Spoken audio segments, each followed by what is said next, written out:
Okay, let's go ahead and get started. Not sure when Nancy's going to show up, so we're going to play that by ear, but clearly we'll kind of take a pause in our calendar when she gets here. It's very important to hear from her on kind of how she sees this all playing out. And maybe just a reminder for the committee and the council before we do introductions. You know, our charter, as set by legislation, was to really develop and oversee a long-term strategy to meet the educational goals by 2025 related to science, technology, engineering, and math, to double the percentage of students in 4th and 8th grade who are proficient in advanced math and science, and to double the number of students who earn a post-secondary degree requiring proficiency in science, technology, engineering, and mathematics. So we are kind of tied with the Chief Education Officer, that's Nancy, to really help develop and oversee that strategy. And really, I think we spent the first year learning a lot about STEM and what's good that's going on in the state.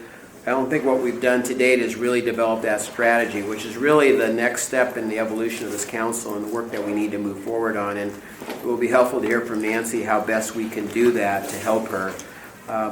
And just as another reminder before we do again the introductions, we did make 3 recommendations to the OEIB. One was around expanding continue to fund and expanding the STEM networks, the hubs that we've created, and we think that's a good tool, and by all accounts the networks are critical to the continuation of promoting STEM in the communities.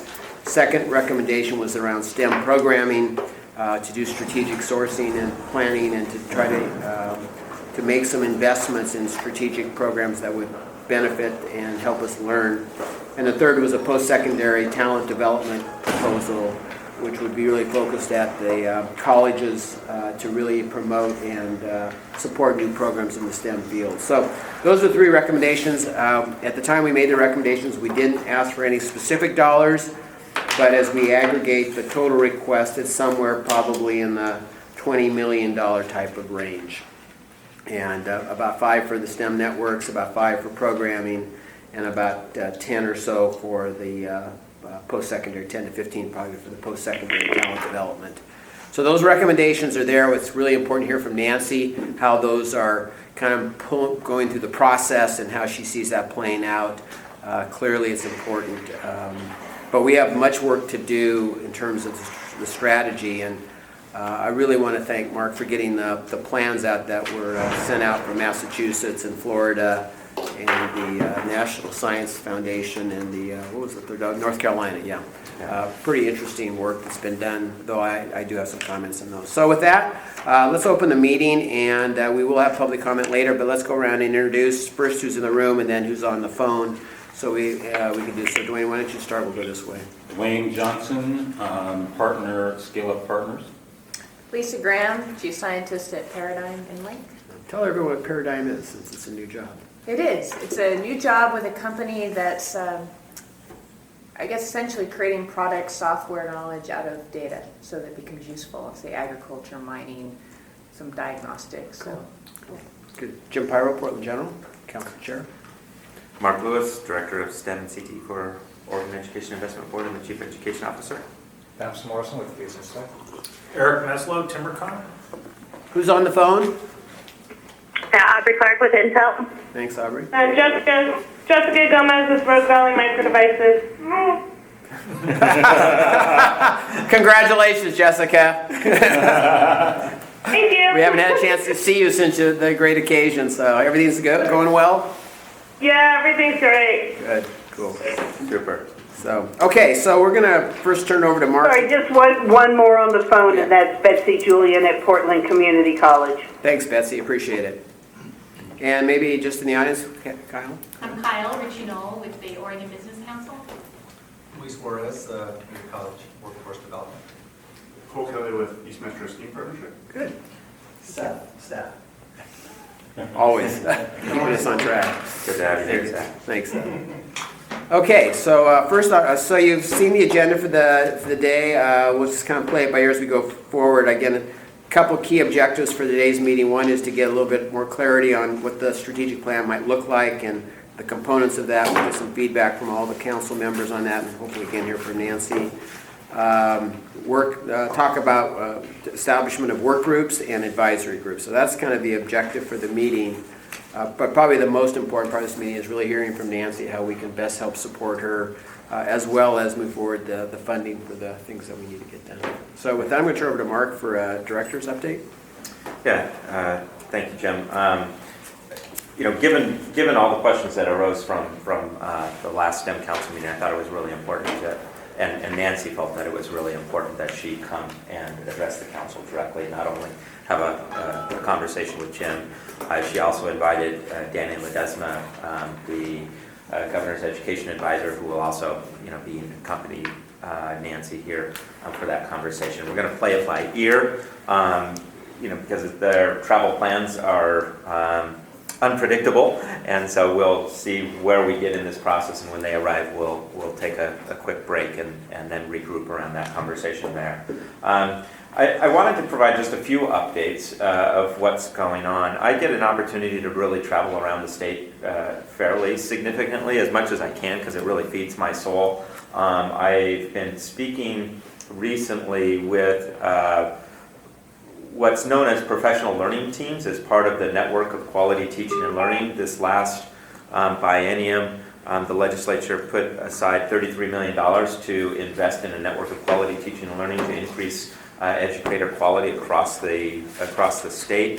One component of that, well, what they've been doing, the Department of Education, is to run regional workshops for teams, 2-day events that really gets down and dirty in terms of improving the quality of the educational experiences for students, talking about assessments, discussing the implementation of the Common Core and the next generation science standards, for example, as a possibility as well. STEM is embedded very much so in the conversations around the math and science standards.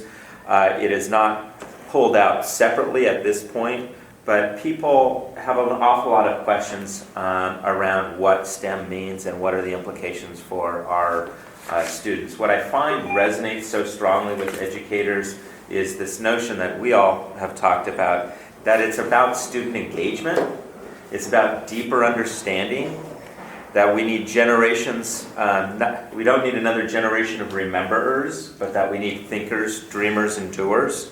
And that word cloud that we generated at the STEM Leadership Summit has actually had a really powerful effect on many of the educators that I've spoken to, because they all see that as, yeah, that's what we're about and what we need to be about. So it's really a fantastic opportunity to really re-inspire and re-engage the educators in the learning process. And so I just see this real energy and momentum building around that amongst the educators that I speak to. Our STEM hubs are continuing. Just on that one point, Mark, how does that getting integrated into the school curriculum, though? I mean, it's nice to have a great conversation with the educators about this, but how does it? Yeah, so what the conversations, for example, with the next generation science standards, in the next generation science standards, there's 3 really different things besides just the content standards. There are the content standards that they're supposed to be teaching at different grade levels, but in addition to that, they've included the notion of engineering and engineering mindsets, engineering design cycles, engineering thinking as part of the next generation science standards, and they're putting them side by side with science, because the analog between science and engineering is pretty strong. As Theodore von Karman said, science is about understanding the world around us, and engineering is about bringing new things into the world, or something like that. I can't remember it exactly, but and people really see a strong connection there. The practices in the next generation science standards are trying to emulate or trying to get teachers to teach in a way that mirrors the cultures and the environments of scientists. And those practices then are something that most educators don't really understand, because they don't have the context really to understand what a scientist does. And so the challenge there is how do you help educators and support them to contextualize learning, to understand those practices? And that's where it gets really exciting when we start looking at pairing educators with industry practitioners or STEM employees from a variety of different fields, whether you're talking about the software industries, whether you're talking about agriculture, etc. People have some common ground to now have those conversations and shift the ways that they're actually doing the teaching. So that's what's really exciting for me. And then it directly ties with the work of the STEM hubs. And the STEM hubs have been evolving over time. I want to do a shout out to the folks down in Coos Curry who recently started a new regional achievement collaborative down in Coos Curry. One of the things that they're doing this Friday is, or was it last Friday? This Friday, is actually pulling together the early learning hubs, the STEM hub, to really better understand how are we going to integrate this as a community. And those conversations are just really, really exciting to see. Bend is doing a tremendous job of integrating their regional achievement collaborative now with their STEM hub, and that's really getting off the ground and getting a lot of energy as well. And then there's a platform from the South Metro Salem STEM hub where they're creating a platform to be sort of like a match.com between industry volunteers and educators to do embedded professional development and professional learning teams with educators. So that's stemoregon.com, and you can find out more information there, and they'll have resources. Pardon? Who's doing that? That's the South Metro Salem STEM partnership. Yeah. So, and that's really growing. That initiative has a lot of energy and legs to it as well. I want to briefly mention STEMX, which is the multi-state network of 19 different states around the country who are working together on effective practices, on legislative strategies, and communication. We're hopefully sending a team here from Oregon of 5 individuals back there. They've asked me to talk about the policy environment in Oregon because that's something Oregon is doing, things that no other state is doing in terms of trying to really bring these. Other states are doing STEM hubs. Other states have STEM advisory councils from the governor's office, but not the kind of systemic transformations that we're talking about here. It's very. It looks different here in Oregon, which is a really positive thing, I think. So there's a lot of interest on what we're doing. Could you get a little more color? How is it different in your mind? How's it different in my mind? I think that in some places you have industry. For example, in Washington, you have the Washington Business Council, who 5 years ago or so, Dean Allen from McKinstry and the folks from Microsoft and others said, hey, we've been working in Olympia, their Salem, to try to change education and educational outcomes. And really, they decided that wasn't an effective strategy. They'd been trying that for years and years and years, and it's not effective. That what they decided was that they were going to start a nonprofit to work alongside but outside the education system to try to invest in the education system and transform it. I think that, having worked there myself, I believe so strongly in the approach that we're trying to do, because this is actually has the potential to really move the system as a whole, not just shining examples of one or two things across the state. So I think that is different. This idea that we're putting together a cross-institutional research collaboration for STEM education to feed policy and to support the work of this council. No other state, to my knowledge, is even close to those kind of conversations. So to me, it's just super exciting.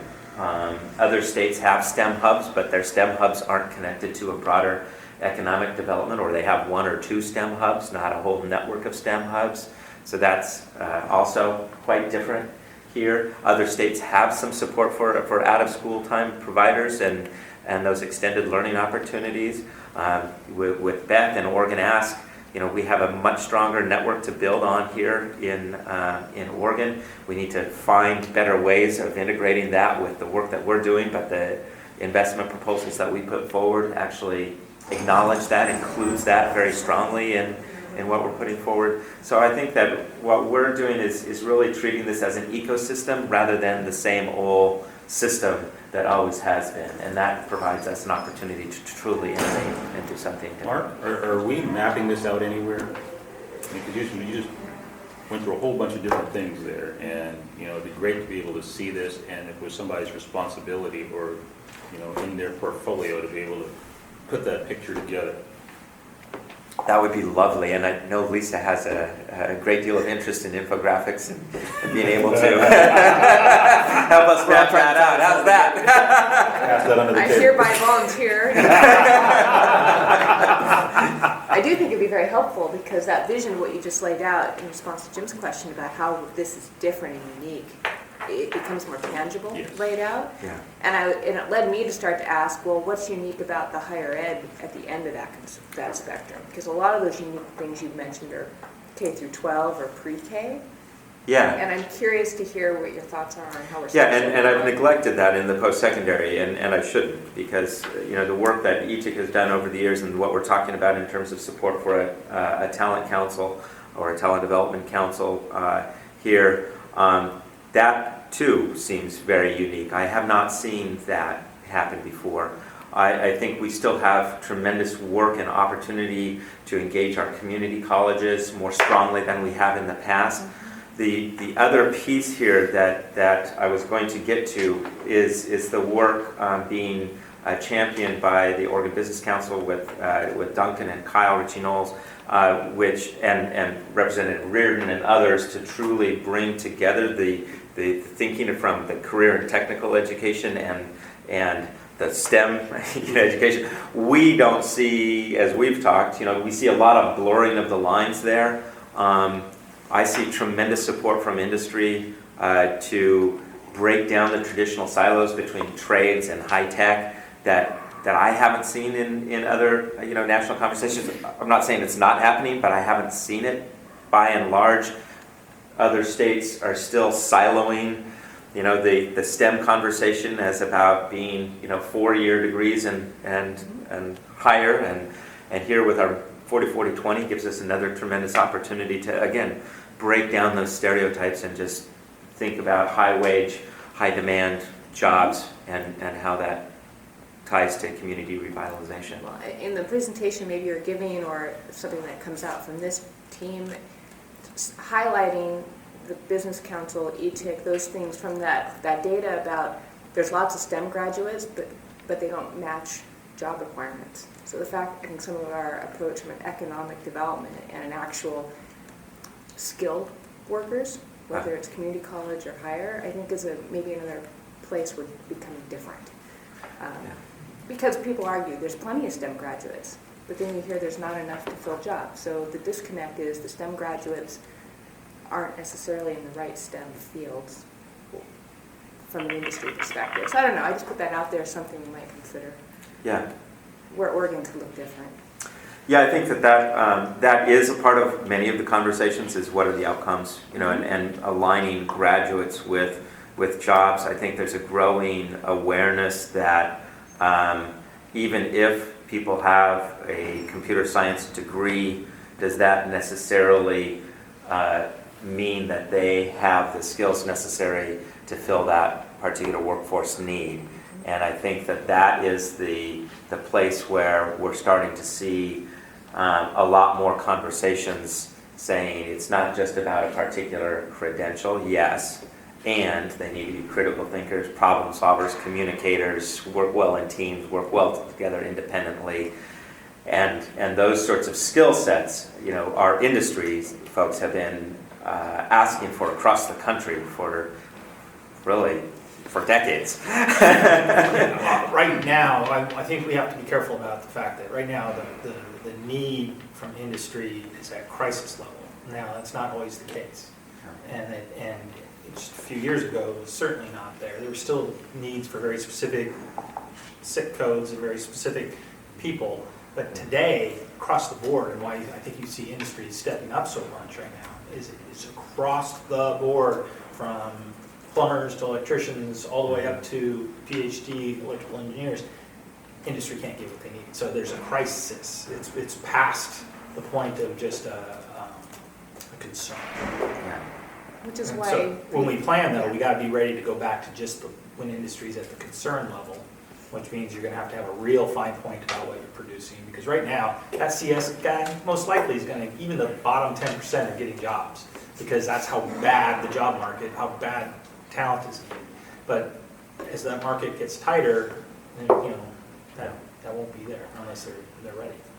It seems like this strategic plan that we're talking about is a perfect vehicle for us to highlight some of that urgency and make sure that we're clearly articulating that. I mean, we've been articulating that through the STEM task force, the compelling need. But let's, make sure we're, putting additional data to that conveys that sense of urgency, because I think it's critical. Well, it's also why I think there's an opportunity right now to get something established which would be much more difficult to establish if industry needs weren't as acute as they are right now. It's true. Right, exactly, and that puts a short-term push for supporting the last 5 years of growth here and people in the system already, and I think that's balanced then with these other programs where we're looking way back, where it's going to be 20 years before we see those kindergartners. So it's this balance of short-term need and long-term planning is kind of how I see Absolutely. doing this. Absolutely.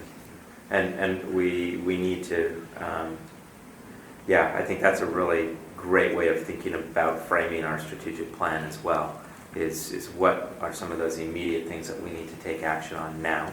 Who needs to take action on them? What are the roles of industry, of this council? What is the role of this council in being, really defining that very clearly? And what is the role and what do we expect from the Department of Education, from the OEIB, from the Higher Education Coordinating Commission, et cetera. And in terms of, but helping, making sure that their voices are included in this process so that they are they're accepting that mantle or actually helping us define it. Well, it's on your report. Is that it? That's it. Okay, so I think out of that came a request to kind of see if we can see a roadmap of this. I think there are lots of good things, but I think we all need a document to communicate from to be able to tell the story of what's going on in Oregon, and that would be helpful as we kind of chart our way through this, because there are many good things happening. There are also many challenges, and we need to understand both. I don't think it has to be done in a vacuum. Obviously, the work that's going on with the group we met with this morning. Yeah, I think that would be fantastic. Okay, any other questions for Mark on just the director's report?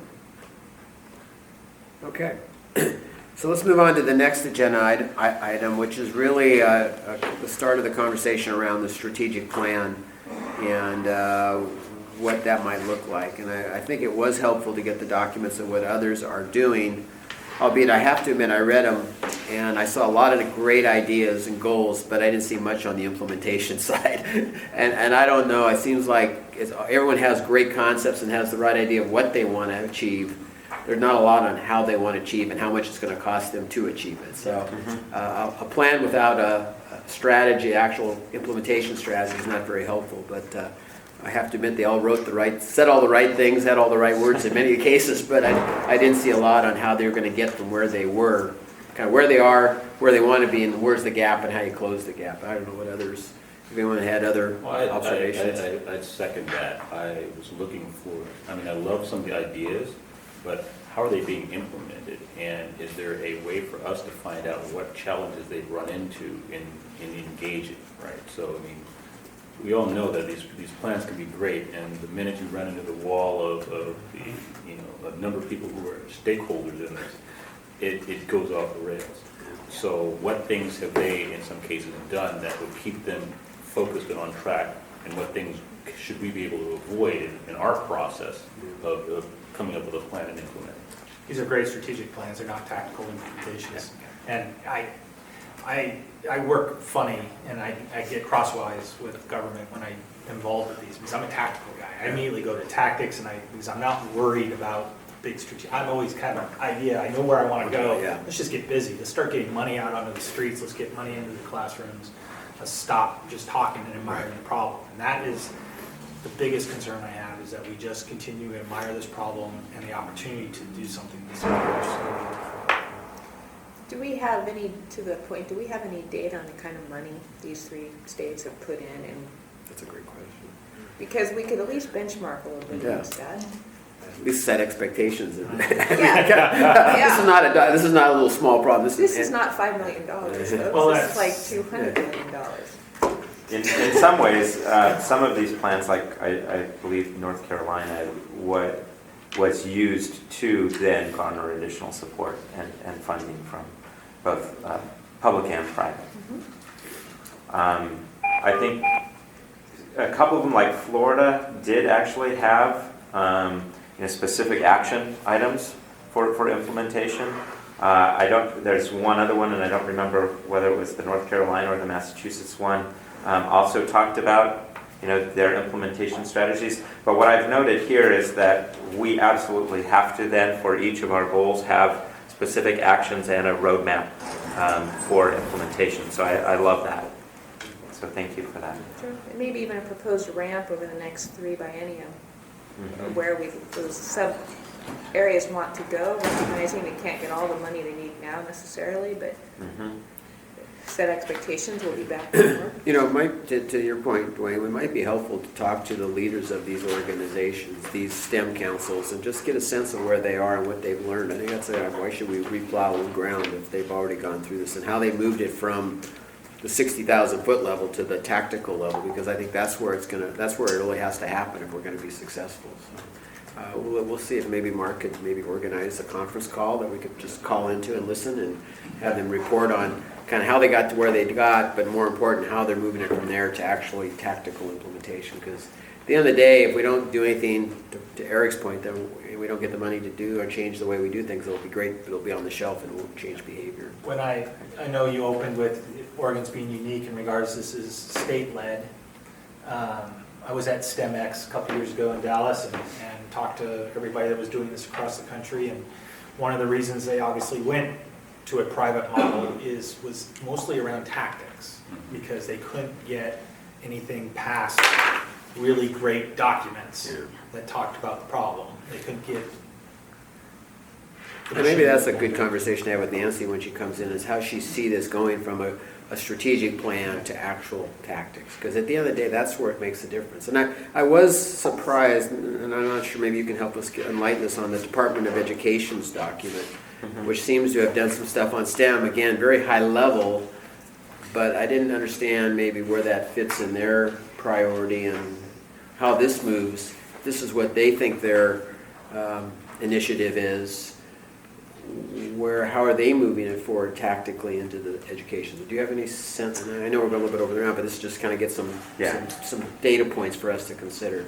Yeah, the background behind that document is that for about 4 or 5 years, there's been a group of individuals within the Department of Education that have been meeting on an ad hoc basis, to talk about a new vision for deeper learning for students, and the key to that has been the folks from Tom Thompson, Carla Wade, Cheryl Kleckner, which was CTE,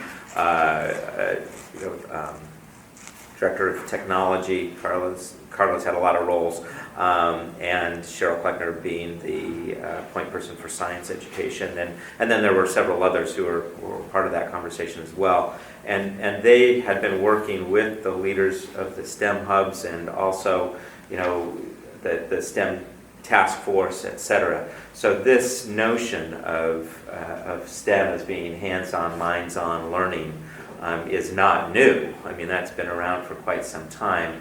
It's how do you institutionalize that? And really the role of the Department of Education has been evolving under Rob Saxton to go from a compliance organization to one of instructional leadership, but that takes time to do. And so I meet monthly with the group at the Department of Education, and what we are working on is to try to get something much more tangible in terms of how are we integrating the math, the science, the STEM, the CTE work, and have that blessed by Rob and Nancy so that we actually have a much more sort of tangible marching orders to shift and to integrate these other disparate kinds of activities that we tend to gravitate to within a bureaucracy. And Ben. And Ben, yeah. Don't forget about a little bit of higher ed. I won't forget about higher ed, and Luis is now joining us from the community college system to be representative there and get that perspective. So we'll be broadening that I conversation. mean, these docs are great. I mean, they lay out the problem, they categorize it, they even get into a little bit about perhaps how to attack it. So, I would hate to see Oregon spend the next 2 to 3 years writing a document. No.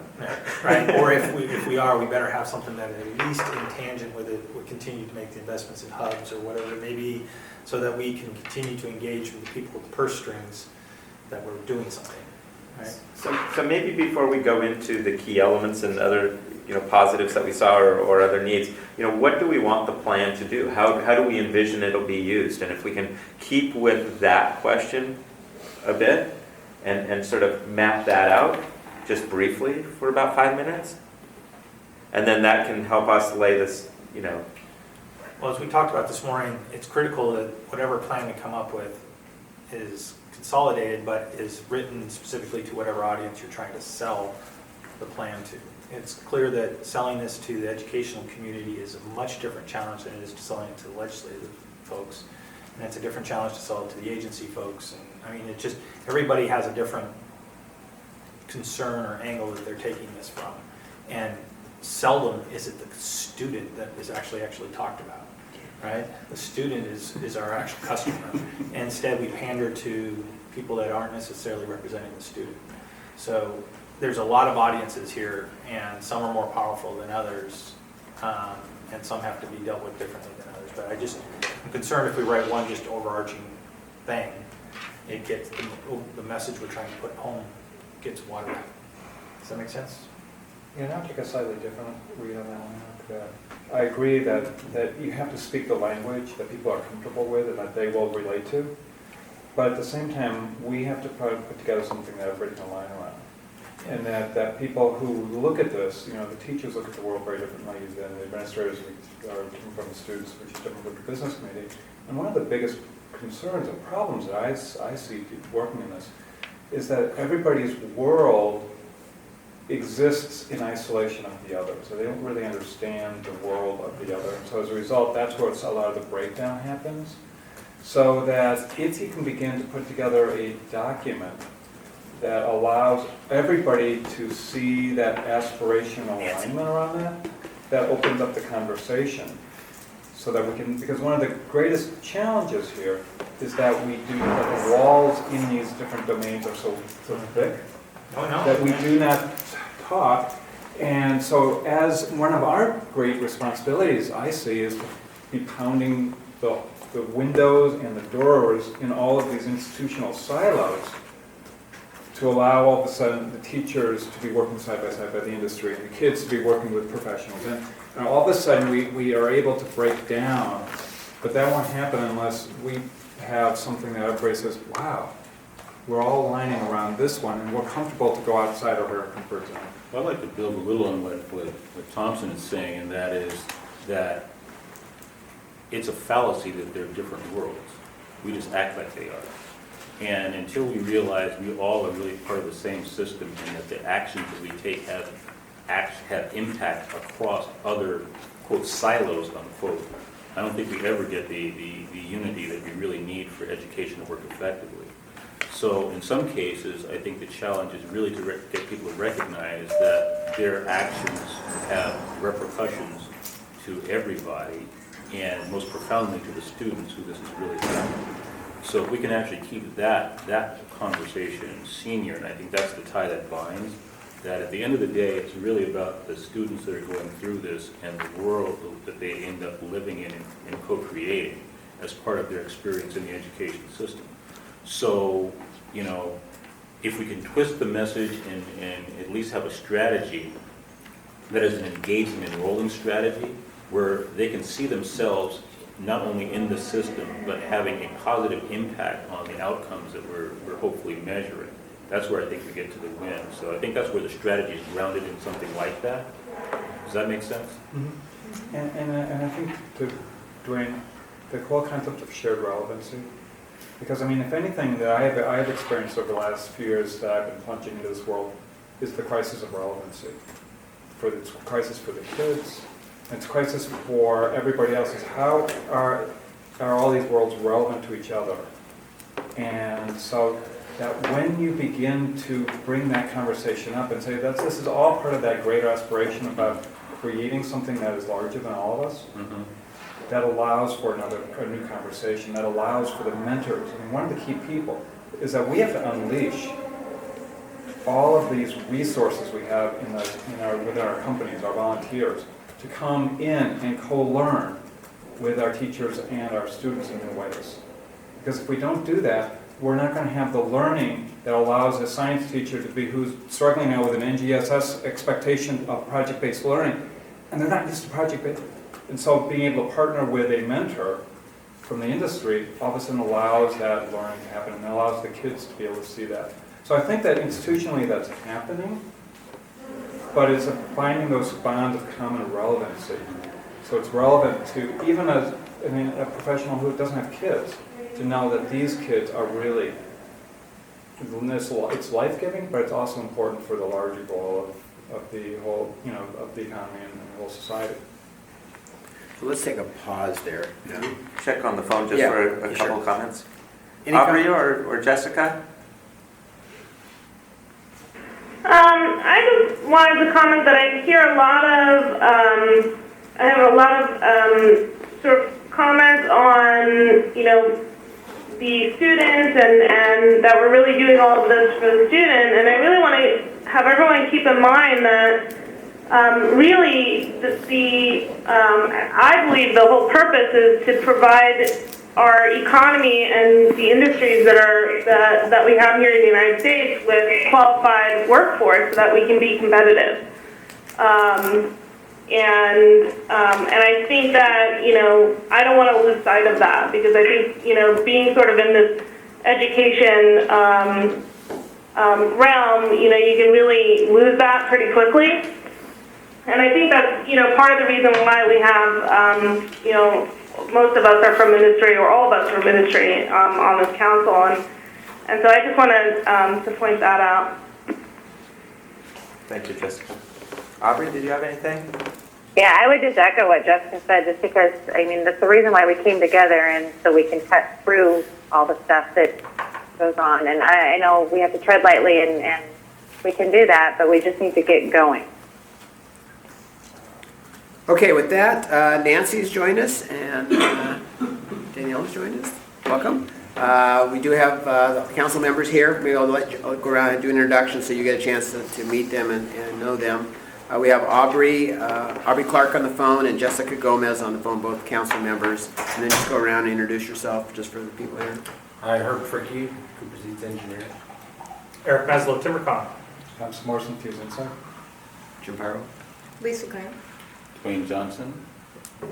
Okay, so this is a great opportunity for us to get together with Nancy. I reminded the council, and maybe just to set the stage here, is we do report, this council does report to you, Nancy. We are to help you develop and implement a strategy to improve the educational outcomes for our children, and specifically the goals that were set by the legislation was to double the percentage of students in 4th and 8th grades who are proficient in advanced math and science, and then double the number of degrees in the post-secondary space for science and technology. So that was kind of the broad charter.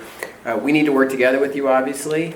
We put forward some ideas and we presented those to the OEIB. You're aware of those. And we want to have a dialogue now about how we can continue to work together with you and kind of where you see this going. There's a lot of questions around how we take it from strategy to tactics, and there's a lot of questions around the budget, obviously, in terms of how this gets done. So maybe some of your thoughts and comments, and then we'll open it up for a dialogue. Yeah, so, I'm coming with my colleague, Danny, and I had a conflict on the front edge, and I think you have one on the back end, right? That's right, So that's right. why don't you go first, would that work? And Sure. then, and then I'll follow, so that you can get to whatever's next for you. Okay, yeah, thanks. I'm actually going back to your neck of the woods there. So first of all, I want to thank everyone for having us here. I think that as Nancy, as you can tell that we know each other's schedules so well, we are working really closely with OEIB and with the Chief Education Officer. I think, coming today, I wanted to sort of spend some time talking about the governor's vision for the budget, but also about your role. And so as we understand, you really were established by the legislature to help Nancy and the OEIB to develop a statewide vision and plan for STEM. And of course, like you said, Jim, to double the number of STEM degrees and certificates, and to really think about increasing proficiency in math and science.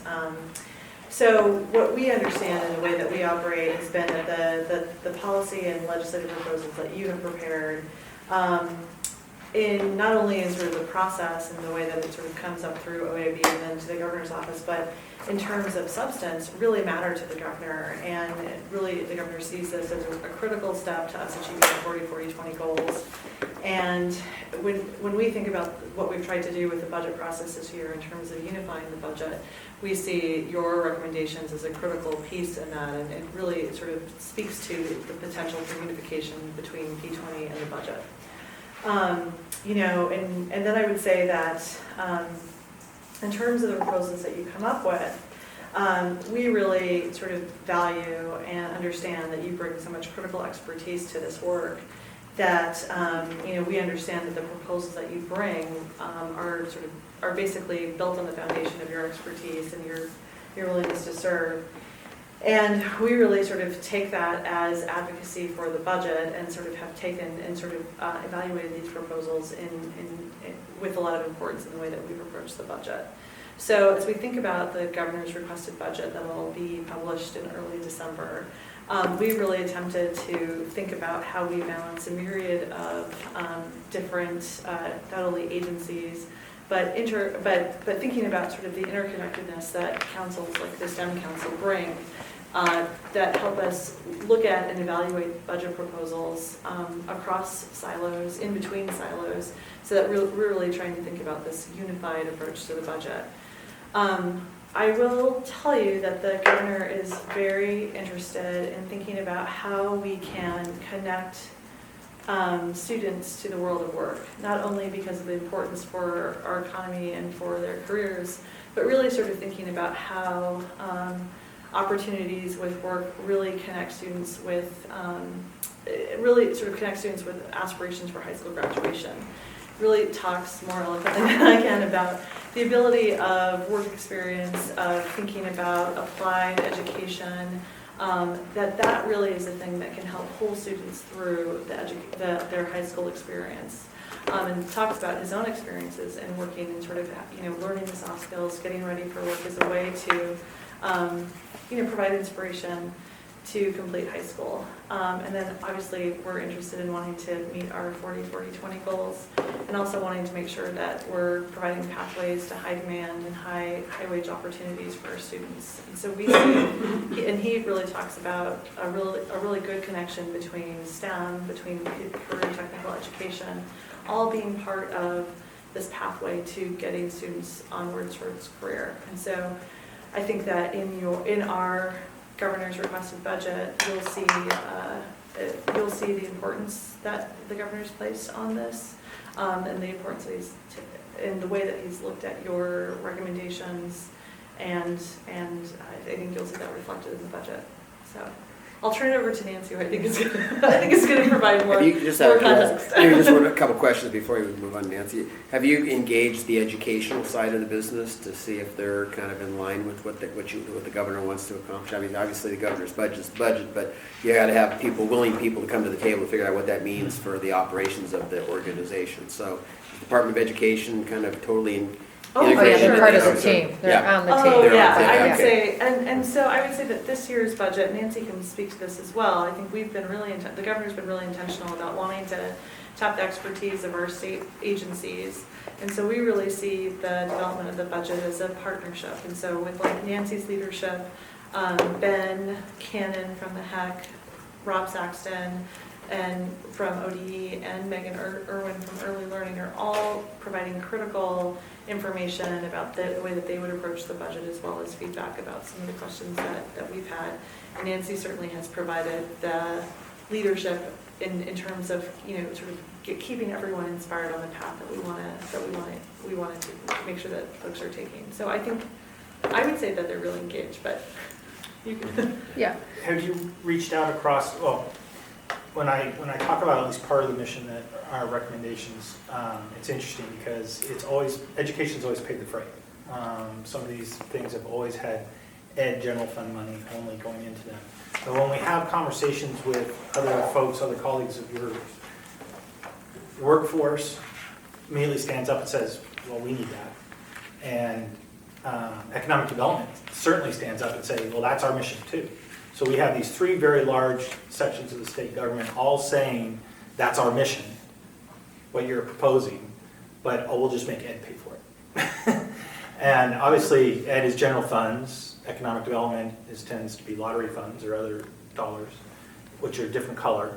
Have you reached out on the other side to see if there's multiple agency support for budget requests as opposed to just being a single general funds call from the governor's standpoint? Sure. So as part of the governor's process, we set up teams that were sort of cross-functional. So we have been since I started in January. It feels like it's been since January that we've been talking about the budget. But we've set up some cross-functional teams with both policy advisors from different areas as well as agency directors. So it sort of at its onset, we've been encouraged by the governor to think across silos, in different areas.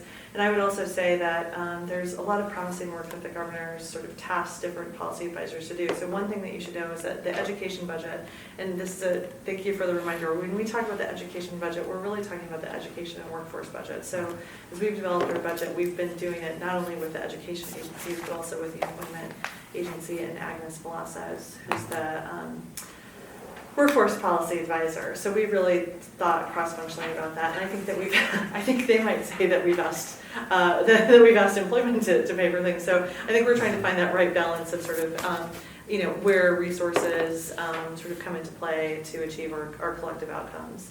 I think on the higher ed side, we've worked really closely with Ben and with Lisa Neisenfeld to think about where are the areas of connection and trying to achieve 40-40-20 between the HEC and the OWIBs. And so we just sort of wrapped up that bit of work and are trying to think about now sort of taking that show on the road. So I would say that we're in both intent and in practice, we're really trying to sort of think through everyone's different roles. That there is I think that you're right, there is a real shared spirit of and understanding that we have shared outcomes. Yeah. And I would say that we're, depending on who you talk to, I think that I feel like there's a mutual, there's mutual asks that are going on back and forth and sort of how can we think differently about the way that we're doing business? What resources can people bring to the table, and then how do we deploy those resources where we're maximizing our leverage and also thinking about the greatest possible impact. So Vince Porter at Economic Development, because that's yes, and Vince, I just love Vince. Yeah, so but that's where as you get closer to the finish line for kids getting their schooling, it becomes very much an economic development play. Right. It's all about talent, workforce availability for industry. And that squarely lands over in that group. And in fact, one of the portions of our proposal that we've been talking about, when we've gone around and spoken to the different agencies, the only agency that's even interested in it for the most part has been economic. Mm-hmm. So, but they don't want to put any money in it. They want education to pay for it. They'll oversee it, they'll do this, but so I don't know if I agree with that. I mean, I think that what I've experienced and what I've witnessed since I've been working with the governor is that folks are sort of thinking about what are the resources that we bring to the table? What are our shared outcomes, and how do we thoughtfully approach leverage and impact and sort of think mutually? And I've seen, and Nancy can speak to this too. I've seen folks, sort of come, to the table with their resources and saying like, we're in this together. How can we think about this in a rational way? So and you've been doing this way longer than I have. No, so. this is the last comment is that education seems to spend every dime. So if education gets its allotment, they know their allotment very specifically and it goes. There's very little slack in the budget. When I've been talking to folks in workforce and talking to folks in economic development, they're like, oh yeah, we've got a program that's got a balance over here with this. We could take some of this money. I mean, it's like, where in the world is loose money? It's not over in ed, right? There seems to be loose money in these other two buckets that, again, believe that our mission is core to their success. So, just very concerned that I don't care where it comes from, but what's the number, and if all three of these groups have it as part of their mission to do this, then they all need to have skin in the game in regards to getting it done. And right now, it seems like they kind of toss it over the one fence, and I don't think that's fair to Ed. But So why don't we hold questions, and let's let Nancy, because I think she's got some ideas, and so I may bring two pieces together so we can see how it fits, and then we'll come back to questions. How long are you available for, just so we get I'm time? available right until like 2:15. Okay, all right. So Okay. good. Okay, good, because the last thing that Danny was also going to talk about is the advocacy Yeah, piece that's you right, asked yeah. about. Yeah. So do you want to do that now, or you want me to go Why first? don't you go ahead? Yeah, so, it's been a year since I've been in this job. I can't believe it. I'm just thinking about the first time I came to the council. I was brand new, you were brand new as a council.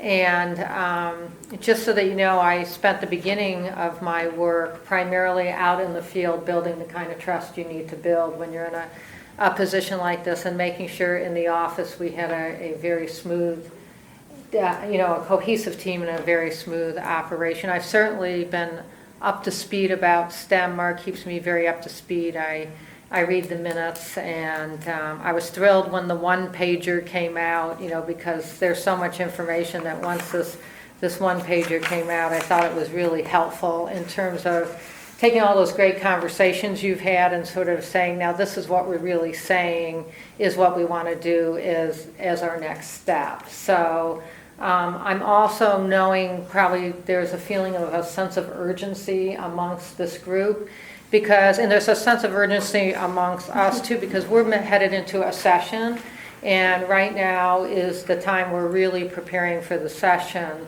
And so I just want you to know we're deep in the budget process. We're really in a place of taking the good work from like the STEM Council, which that plan is what I need to really, be able to help craft the outcomes, Jim, that you communicated so well. So I really appreciate that. So we're still at a point where we're finalizing the budget, and we're still at the point where we're working with the governor to really come up with what he would call his legislative priorities. That being said, I want you to know that CTE and STEM are two of the ones that I and the governor and Danny, we all see as critically important. It was interesting to come into the beginning of the conversation because, it's like students, and how do we get students to be successful, but also let's not forget this is about economic development and a promise to people when they say, do you have people trained in these jobs so I can bring my company here?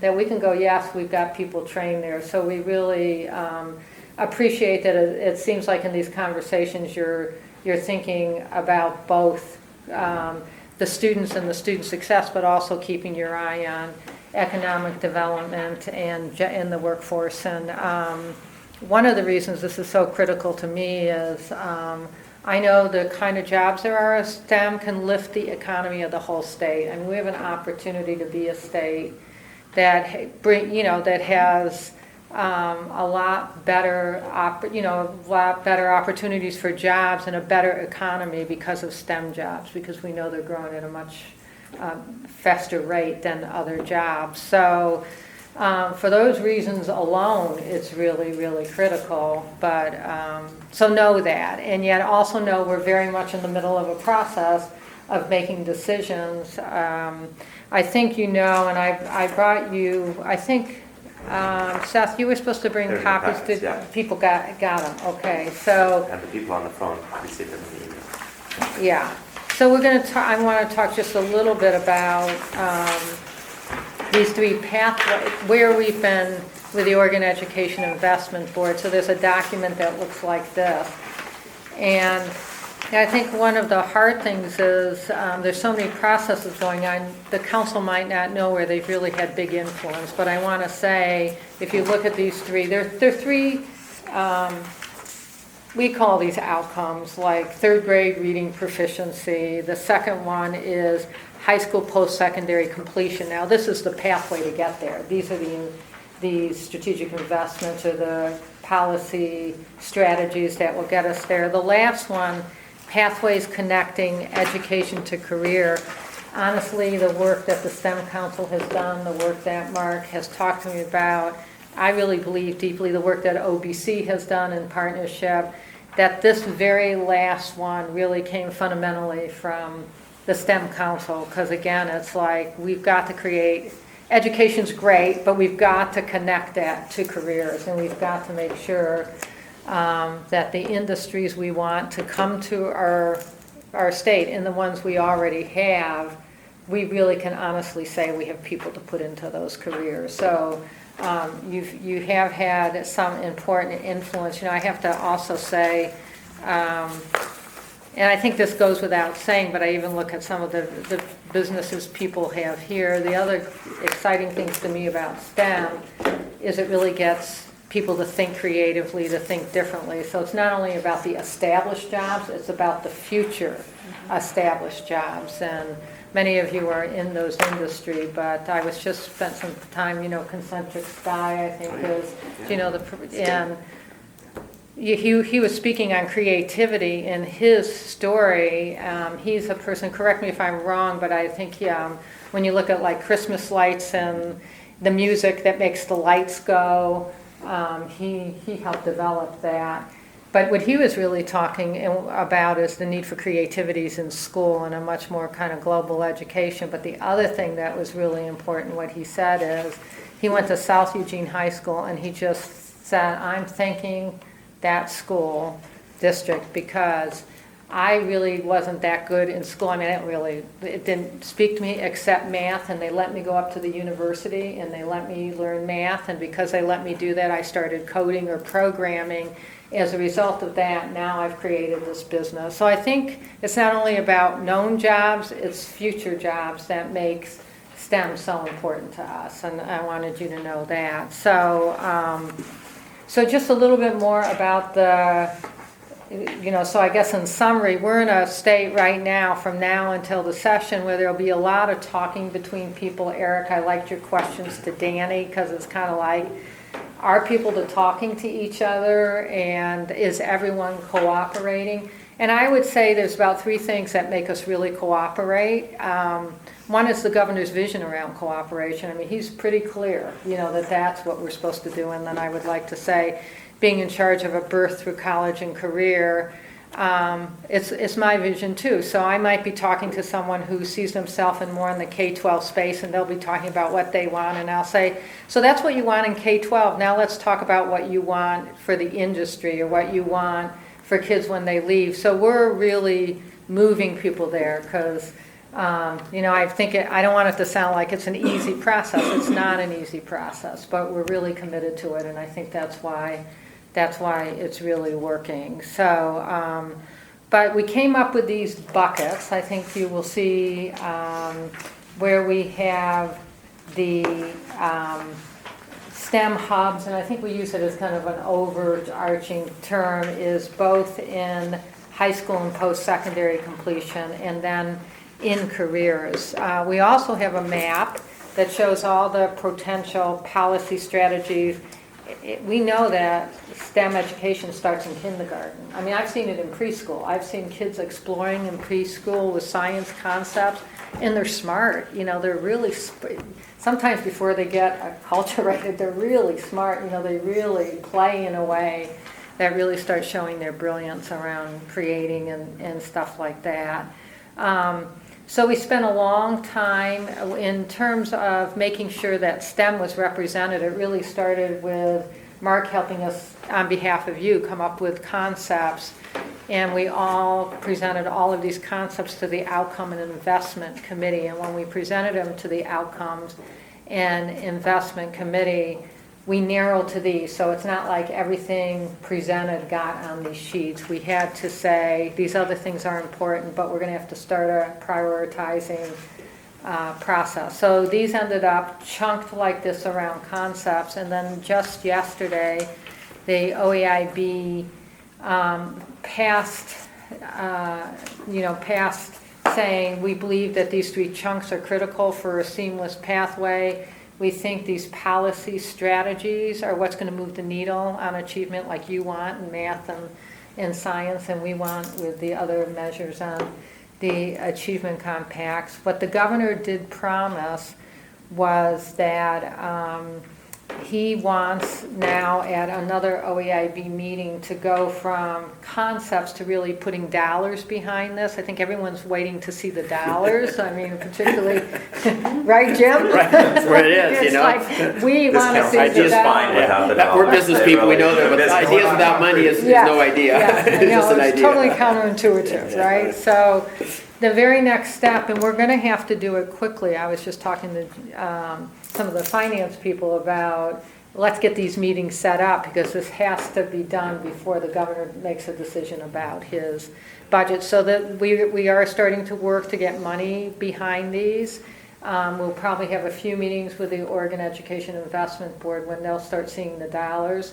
At the same time, we'll be working with all of the partners. You've talked about workforce economic development. We don't see it like the money only comes from this small, like you said, education budget. We see we've got to achieve these outcomes. Our state needs it, our children need it, our students need it, and we need to look very broadly. And I know it's something I've heard you say, that industry will come as a partner with us too. So we want to say we're going to get to this outcome, and we're going to use multiple strategies to get there. So this is a critical place. You'll start seeing numbers put by this, and then the OEIB is making a recommendation to the governor. That doesn't mean the governor gets to decide his budget. So it's a recommendation for the governor. The governor does want help from the Oregon Education Investment Board because they're partly an investment board. They're supposed to make investments. So that's what we'll be doing next. So I'm going to stop and see if there's questions. Questions? I have a question. Sure, why don't you go first? Okay, yeah, I really like this discussion about the pathways. And the thought that came to my mind is working with business. One way to really make things work, I think, is helping business create a really livable working environment that the students are going to be attracted to. Because I think that it's a whole new world for them, and the young people I have working for me, they look at things totally differently. It's about how many their commute, where they're working. It's different generation. You really have to be flexible. Yeah. And I think a lot of these students, they look at these jobs like, oh, like my kids, they're like, Dad works 80 hours a week. I don't want that. So their vision of these careers are that you're just working so hard and you're never getting time for yourself. I think those are some areas where business could really bring over that this isn't so bad, guys. These really are good jobs. And the other part of it on the diversity side of it is, there's a gap in that high school to secondary where you can lose students really fast because, I've worked with several interns would be the way to go. They're low-income families, single mothers, or like vocational rehab. We've had a couple interns through a couple tribes that have these vocational rehab programs. And these kids really have promising futures, but they've been in a situation where they're it's bootstrap situations. You really have to have a champion or mentors working with them to keep them moving along. Yeah. And that's where if some money could be provided, the businesses could help, provide those mentors or provide those internships or shadowing. Right. One thing I really liked about your one pager is it also talks about starting early with students because, I do think if we do engaging hands-on curriculum, people will see math and science as an opportunity where they might not have considered it before. There's a lot of, when you look here, there's a lot of other proposals that I think will be supportive of this. And I know you have a great concern around students in the opportunity gap. I loved reading that because, you know, we have an equity lens. We look at everything through. But one proposal, another proposal in here is called 9th grade on track. We know if kids are not on track in 9th grade, that's when dropouts start happening. So there's what we call a policy recommendation, which was what that policy recommendation would really do is it would allow for kids who are falling behind between 8th grade and 9th grade to go to summer school or boot camp. That's a great possibility there of what that could look like that would really support STEM. And then for districts who keep kids' attendance up to 90%, and engaging curriculum does that, and some other things, and make sure the kids have 6 high school credits at the end of freshman year, there would be an incentive for the school, you know, actual kind of, and this is for our children in the opportunity gap who are typically our underrepresented children. So there's a lot of other proposals in here, you know, that made me really think. I'd love to show you the other proposals that's really going to support where you're saying we're trying to get. Because making sure students stay on a pathway and A, graduate from high school, B, go to college and choose these careers. We have to think all the way like on a pathway. So actually that leads right into what I was going to ask, because the whole pathway looks very different to some of the more diverse communities. Mm-hmm. And one of the challenges we have is that it's not a consistent pathway. Okay, so you might have some kid that actually has done really well and is really excited about science, and then ends up going to a junior high school where they don't have that. Mm-hmm. And not only do they not have that, but it's almost like going backwards. So you literally have some people that might be very capable to check out because the facilities are not there.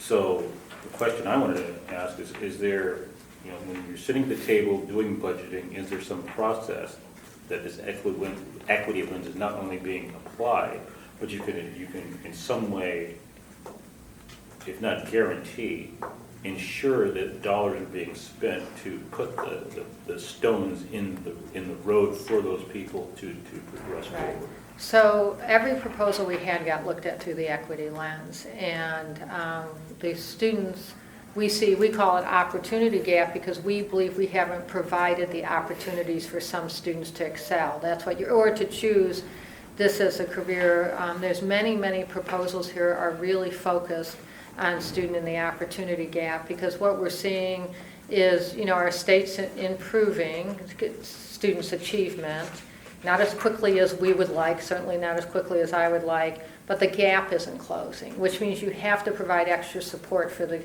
the students in the gap. I know you're partly talking about, so is every school going to be able to provide the same opportunity for students, or? Well, I wouldn't say every school, and I'll make it similar. I look at it like a video game, okay, where there are ladders that I can actually see. If I want to be a superhero and I'm just a guy sitting in a classroom, I have to go through all these different steps to become that superhero. Well, if I want to fly, then I've got to do this. Mm-hmm. If I want to swim really fast, then I do this. But I actually know that all the boxes between me and that particular outcome are there. So having a student and their parents and in this system be able to at least say the pathway for you is there. Okay, now it may be hard for you to get to because you don't live in this neighborhood, and et cetera, et cetera.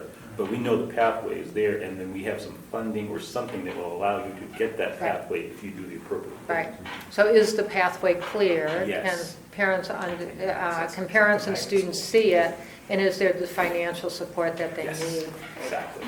There's another proposal in here about a personal achievement record. That's what the personal achievement record is, really to have career pathways and for the student to start trying to manage more along with the family and support from the school. Here's where I want to get. I'm going to just take some control over making sure I understand what the options are and I understand how to get there. So Yeah, I mean, I think we can be, at the state level, we can really be clear about the pathway we need to be. I think we need to develop the personal achievement record. I think we also are providing some supports, but it's also working, if you take a student who's still in high school, last year, the K-12 environment got $6.65 billion, and I know it wasn't enough, but we have to work with them to help us. Some of those dollars have to be used to really support students so that when a child wants to be on this pathway, if I'm a high school principal and I know the child managing their personal record or just knows they want to go there and I don't have it at my high school, I have to make sure, using a dual credit, which those proposals are in here too, either get it so a course could be taught at school or get them to go to the community college, or if they're in a rural environment or someplace that doesn't have that, then I have to make sure we have an online course for them. But the idea, if a child wants to get there, we've really got to create the opportunities, and I think all these proposals working together start to do that, so. Because Danny's going to leave us. Yeah, so yes. Because she said 2:15. Yes. I don't want to lose her. I have a Oh, question. you're right. Yeah. One of the questions, I'm helping you out, manage your yeah. schedule. I'm always managing schedules. But one of the questions we had as a council is advocacy for this. And once it's in the governor's, if it is in the governor's budget, which we're assuming it will be, how can the council advocate? What's the expectation? And can we do that? What's your sense of it? How can we be helpful to move this along? Because I suspect there'll be a lot of arguments about where the money goes and who gets the money, and a stem at the end of the train, and then there's other things that are going on in the business And I'll side. add to that, I would guess that whatever number the good work is done in the governor, industry wants a whole lot more than that. So you're gonna have industry probably coming over the top of the governor direct to the legislature for additional dollars for these exact same programs. How do we make sure that there's not a huge gulf there? Yeah, how do we navigate that? Right. Yeah. You want to add to that before you Well, I guys was get saying, some of us are wearing hats where we will in fact be there on behalf of whoever we might be part of, talking about how to make sure there's enough in that to fill what we need as a business. So being sensitive to being supportive of the role we play here and reporting to you, Nancy, but at the same time knowing this very likely is going to happen. So do you have the answer to this, Danny? Sure. Or you can just make it up? You can say Governor says. Of course, business people, we want it all, right? So we just want to understand kind of... Sure. So I think that the promise as well as the difficulty of the way that the governor understands that it takes multiple people to sort of be connected to really move the agenda that we want to move forward, is that we have to be aligned, right? Like greater alignment creates this incredible force so that we can get things that we want to get done, the outcomes that we all want to achieve. But greater alignment, to get alignment takes a little bit of effort as well. So I think in our minds, I think that the responsibility of the OAIB is to sort of take into account all of the multiple councils that sort of report up through it, right? So, and then the challenge for the governor is to make sure that the budget sort of, that through the good advocacy that's been provided to the OAIB, that the budget really reflects the sort of balance of voices that we've heard throughout, and that we get to a good place where, so that we get, once we get into the session, that we are sort of talking in an aligned way, and that so what I would encourage folks to do is that between now and the budget, the place for advocacy, I think, for this council is to sort of ensure that the OAIB recommendations reflect sort of where your priorities are, knowing that you may not get everything, but that your voice is there and that your influence is on there.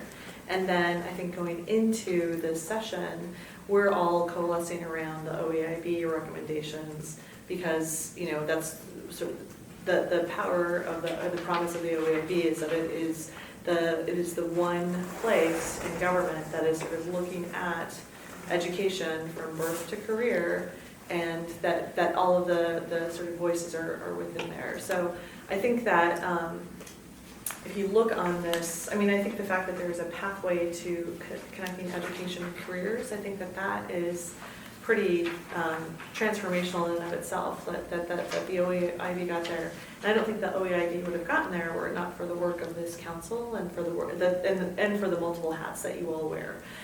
So I think that the more we can sort of come together around this sort of pathway and then the strategies within there and to sort of see where your imprint is made, and I think that that's the power of the OEIB and also the work that you're doing here. On the flip end, if you think about your legislator, and you've got multiple sort of voices, and you're just sort of trying to make sense of it all. I think that the OEIB provides a great service to folks to say, like, we've got this multiple voices that have come in and sort of that sort of approve this agenda. We're moving forward, and we think that this is the right balance to how to get here. I think that really can assist legislators in sort of trying to prioritize for themselves as well.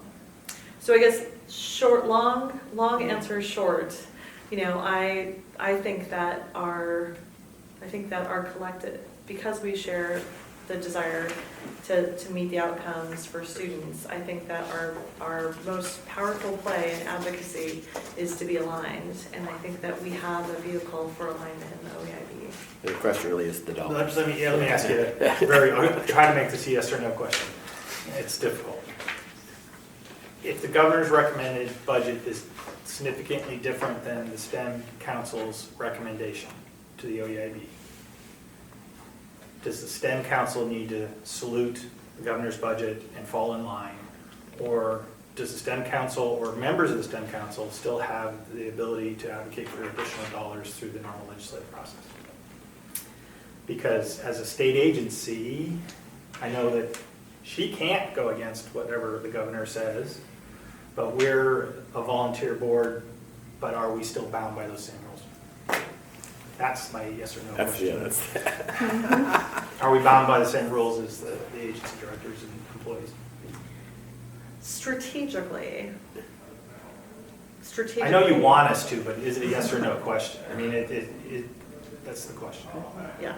I mean, so I think that I feel I don't have any legal training, so I don't know. If you could answer that question. Why don't you take that away? I mean, that really is an On interesting behalf of the question. governor, I would say strategically, it makes sense for us to be aligned. And so I've had this conversation with many stakeholders, and Nancy has as well. On the budget, I can tell you that the governor is committed to trying to get as much funding for education as possible. And we may not be able to get to the same number. Also understand. Does not mean that there isn't an importance placed on it. Completely understand that. It is a tactical issue for members of this council who will probably, if the answer is no, you need to fall in line and salute, that's fine, and I understand that. But I may have to remove myself from the council because I'm going to be probably going over the top in regards to the ask. So it's just whether or not I can or I can't. I know I can't go and say the STEM Council believes because I'm just an individual at that time. But if I'm a member, does that bind me as a person? When you say need, does that mean there's a piece of paper? Because when I was chair of the Small Business Advisory Council, I actually signed a piece of paper that says I wouldn't do that. Yeah. Okay, I didn't sign that for this. No.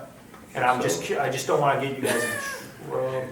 Well, I have to say that I would hope that we can get to a place where where we have open lines of communication, we can talk about this. So I think that, I wouldn't, Eric, you're fantastic. I wouldn't want you to feel like you're ever in a place where you have to jump off understand the the Yeah, we just want to understand. You can do something Because differently. I would hope that we get to a budget where you sort of see your imprint on the budget. You see the sort of importance that's placed for the work that you've done. And that, there are trade-offs that we need to make throughout state government. It doesn't necessarily mean that there's that it's a slight to this, and that, there will be a moment where we can talk about the number, we can talk about sort of how we arrived at that number, we can talk about the trade-offs that we've made when we've had that number, and then rather than sort of, step off and say, okay, now we're all going gangbusters, I would say, let's strategically work together and think about sort of how to advocate for the budget moving forward. If we could make that commitment to each other, I think that that would be helpful. I can come back to you and tell you the legal answer. I'd like to transcend the legal answer and say, I understand the nuance. strategically, like, we want the same things. Absolutely. And I think the governor wants the same things, and I think that there's an approach going into the session where we will be more effective if we are working together in advocacy for the budget. But the trade-offs you made, we may not agree with those trade-offs. You made them in a holistic sense. We're trying to look at it from one perspective, and it really depends on how you decided to make those trade-offs. And so we don't know the answer until we see. It's kind of like, wait till we see it. So I think we need to hear from you is when the budget is cast, that we get have a meeting with, whether it's confidential meeting or whatever, so we understand where you came out, so we at least can understand why you did what you did. We may disagree, and then we'll have this conversation later, but I mean, I think that we have to see where you guys came out. Sure, So- yeah. So Yeah. we're all speculating what it's gonna say, and, you know, and CTE is part of this, math and science is part of this, and obviously the STEM part of this, they're all connected. I just know from all the other meetings I'm having with industries, industry is boiling up for a pretty large ask, much larger than what we put forward in CTE combined, right? And I'm involved in that aspect of that movement, and I'm just gonna be put in a weird place if I have to step out. And I would say from the strategic standpoint where you just said to come from, the governor's budget comes with a lot of trade-offs. And again, hearing where those happen and what they are will be fantastic so that we can continue to grow together on that. I think there's a strategic aspect of where industry comes in alongside the governor's budget, where it could be strategic from the governor's point of view to leverage what Eric's position is on that. So that's where I would look at it from. Well, It's that's not where I going think over this, it's coming around to When Danny said, let's keep talking about it, it's like there's multiple ways to advocate in multiple places. So, you know, after we see the budget, and if within your industry you're wanting to feel like either as a person or in your position you have to advocate, or to help us get farther in education, Right. that's when we just have to talk together about it. I wish there was a firm yes, no, but it's really, you know, it's almost like taking it in stages, but staying together around it, because we understand that the legislators also want to contribute the resources. And, and I know in education, typically it ends up as a bigger number when they get involved. Totally. And the governor's budget is constrained by the first round of forecasts. So I think that's the other thing. And so I think what I'm hearing is that Nancy and I should come back to you. We should have a conversation, continue the conversation. I really see where we're aligned and, you know, sort of want to continue that alignment. I'm really hopeful about the budget. Well, I hear two and about things. your work. Okay, I hear two things. Okay, and one of them is, what are we as an organization bound by? Okay, so I think we need to know what that is. And then there's a collaboration that we need to have to ensure that we're all aligned on the outcome we really want, which is, I think, the same outcomes, it's just that we're coming at it from different versions. Totally. And I hope that we lead with collaboration. Absolutely. And the final piece of this is, how does this play out ultimately into people's decision-making down the road? You know, we got the money, but now does it get done? Does it get spent the way we want it to be spent to get the right outcomes? Because if it's just a big number, then it's going to get chopped up and spit out, and it may disappear because at the end of the day there may not be enough or whatever. And then the STEM somehow get dropped off the table because, oh, we got to do this, we got to do that, we got wages, we got increases, and all of a sudden there's nothing left, as opposed to an earmark for STEM and CTE and math and science that actually gets spent to get those outcomes. There's nothing more powerful in that first conversation with the legislator when they ask, is this in the governor's budget? And it's great to be, yep, it's all right there. I'm just here to reinforce, support, blah. That's what I hope to be able to do. Because there's no doubt that's an easy path through the legislative session. And that's my concern. It's just, are we in agreement? May also be, yes, a lot of this is in there. From an industry perspective, we'd like to find a way to support ed from some other sources. And it would be nice to have that strategy discussion with you and the governor, because that's where I think the power of the industry backing that we bring. I think that's what Danny says, stay with us and let's keep talking and let's... understanding. You need to bring us along so we know where you're at. Yeah. Okay, well, thanks, Danny, for that. Thank you. I'm such a big fan of all of you, so it's nice. And it's nice to, Lisa and I have been sitting next to each other, but I think No, it's nice to see you. Thank you so much. I really appreciate everything, and we'll continue to be in touch. So Nancy, before you shared these documents, the one thing I didn't see in here, maybe you can help see, is there's nothing here around math and science. There's a little bit around math education. There's very little around science education. And how does that, or maybe it's some, is it just the hubs is where it happens? But that's not gonna happen in the system per se. Okay. Maybe- Yeah, Would no, you go like to answer ahead. that? Sure. Well, I think, Jim, there's a couple of things. One is that the STEM hubs themselves have a really strong push on teacher professional development, externships for educators, internships for students, a number of things where we're doing those collaborative efforts that are going to increase math and science achievement as well as that early career awareness. The other piece that is not reflected directly in here is the Network of Quality Teaching and Learning, which was a separate legislative fund of $33 million that is actually new, right, in the budget automatically. And they're within the strands of the Network of Quality Teaching and Learning, they're really focusing on the Common Core implementation and the Next Generation Science Standards. So those are complementary efforts to this as well. Yeah, I think the other thing, and this is where there's multiple things, I mean, the OEIB, every school district, every community college, every university signs an achievement compact with us. And then we allocate money based on getting the outcomes. 5th and 8th grade math are two of the measures on the achievement compact. And it's, it's demanding that we increase at a rate that you guys want, even, by 2025, that we all kids meeting or exceeding. So we're really working on the math by having it as part of the achievement compact. And we're also relying on STEM. Two things I wanted to say. Do you have a few more minutes Yeah, for we me? do. Absolutely. One is, and I'm sorry if this is disjointed, just we had to, look at our own schedules, but I want you to know that you'll be seeing different behavior from me from various reasons. The main reason is you've been doing a lot of thinking, and now you've got a one-pager, and I know you're doing a plan.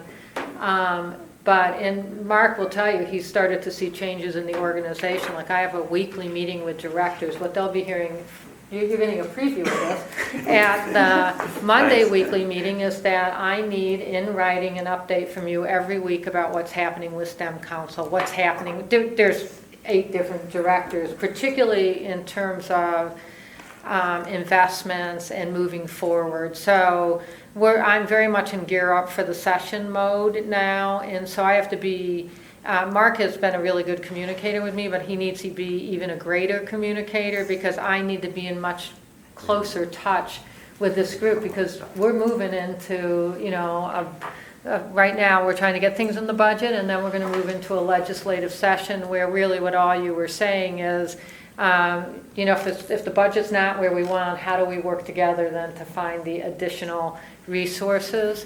And so I wanted to say one of the questions Jim asked, and I really appreciate our meeting before, was how can we be more involved in OEIB? So the first thing is I want to be more involved with you. So when I'd like to be able to come to at least part of these meetings.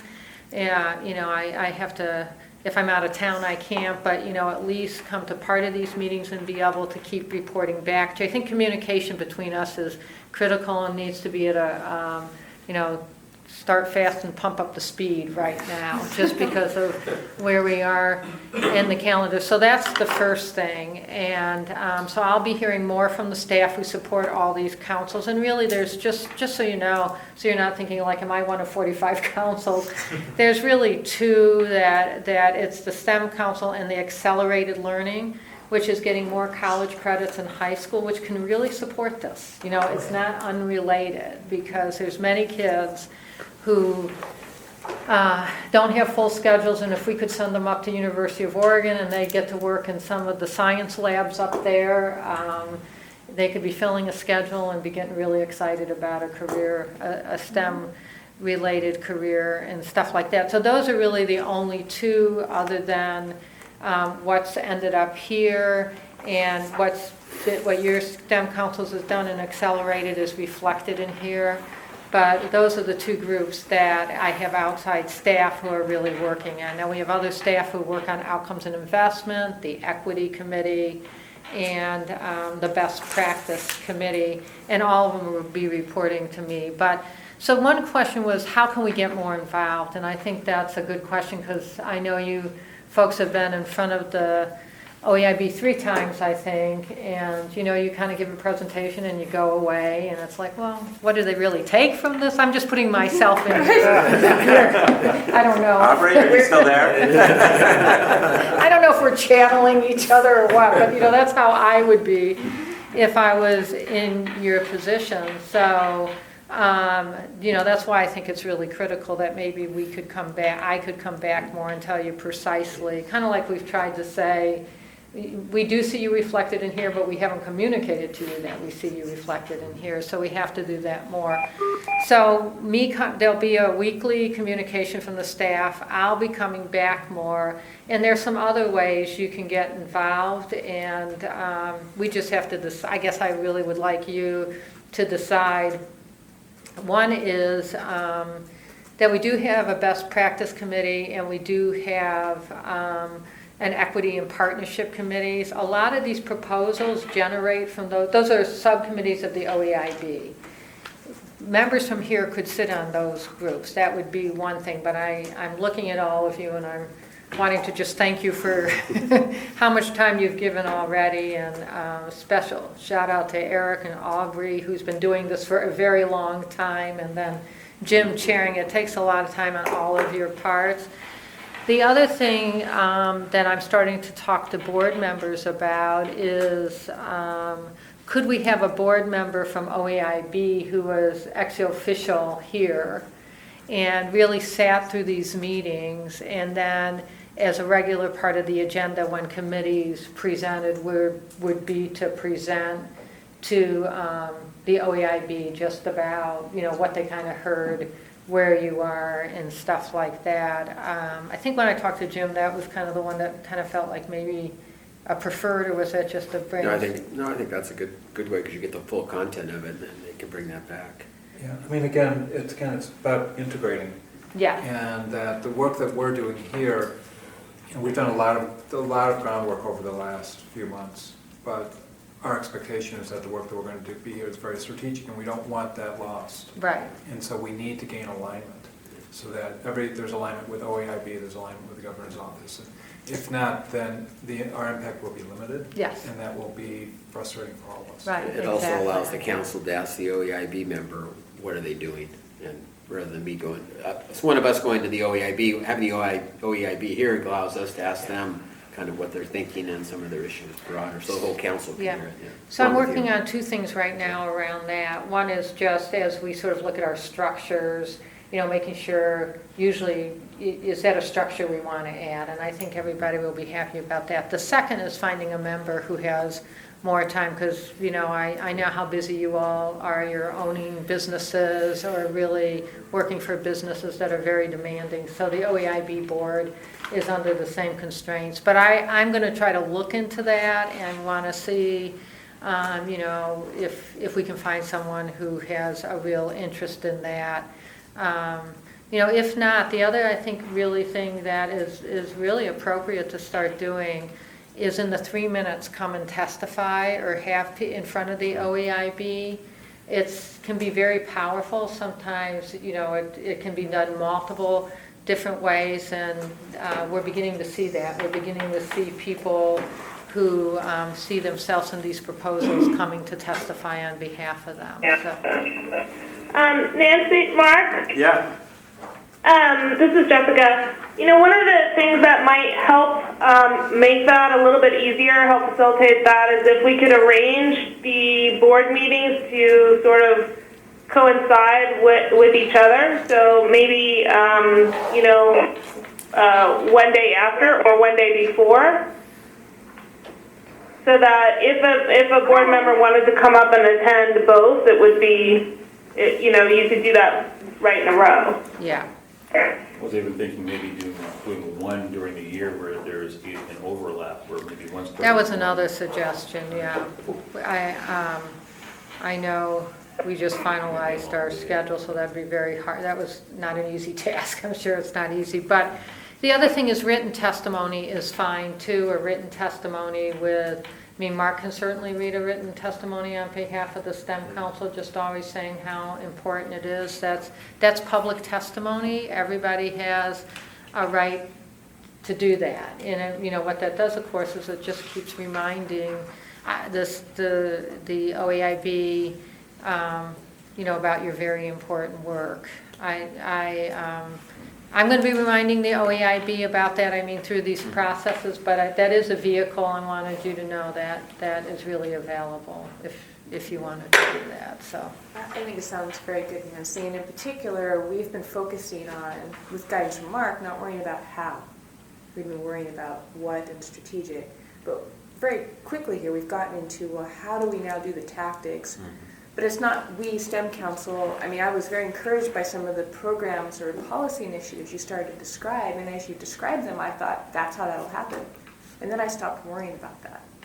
So knowing more about how the education side is actually already looking to implement things, and schools getting rewarded because they have 90% attendance and X number of credits, I could start to see the picture, which is probably very clear to you, but maybe much less clear to us trying to figure out how to be supportive. So hearing from you or the person from the OAB or some of those more tangible tactics, I think will be very useful for us. And I think that can be really helpful when I come. So, that's something that I think, I do want us to do is that. It sounds like that might be a first thing that might be useful the next time I come, is to show how I can show you which of these I believe is really going to have an impact on STEM in order to get students ready and graduated and there for the job. Right, So, back to the goals that we're supposed to be making sure are met. Yeah.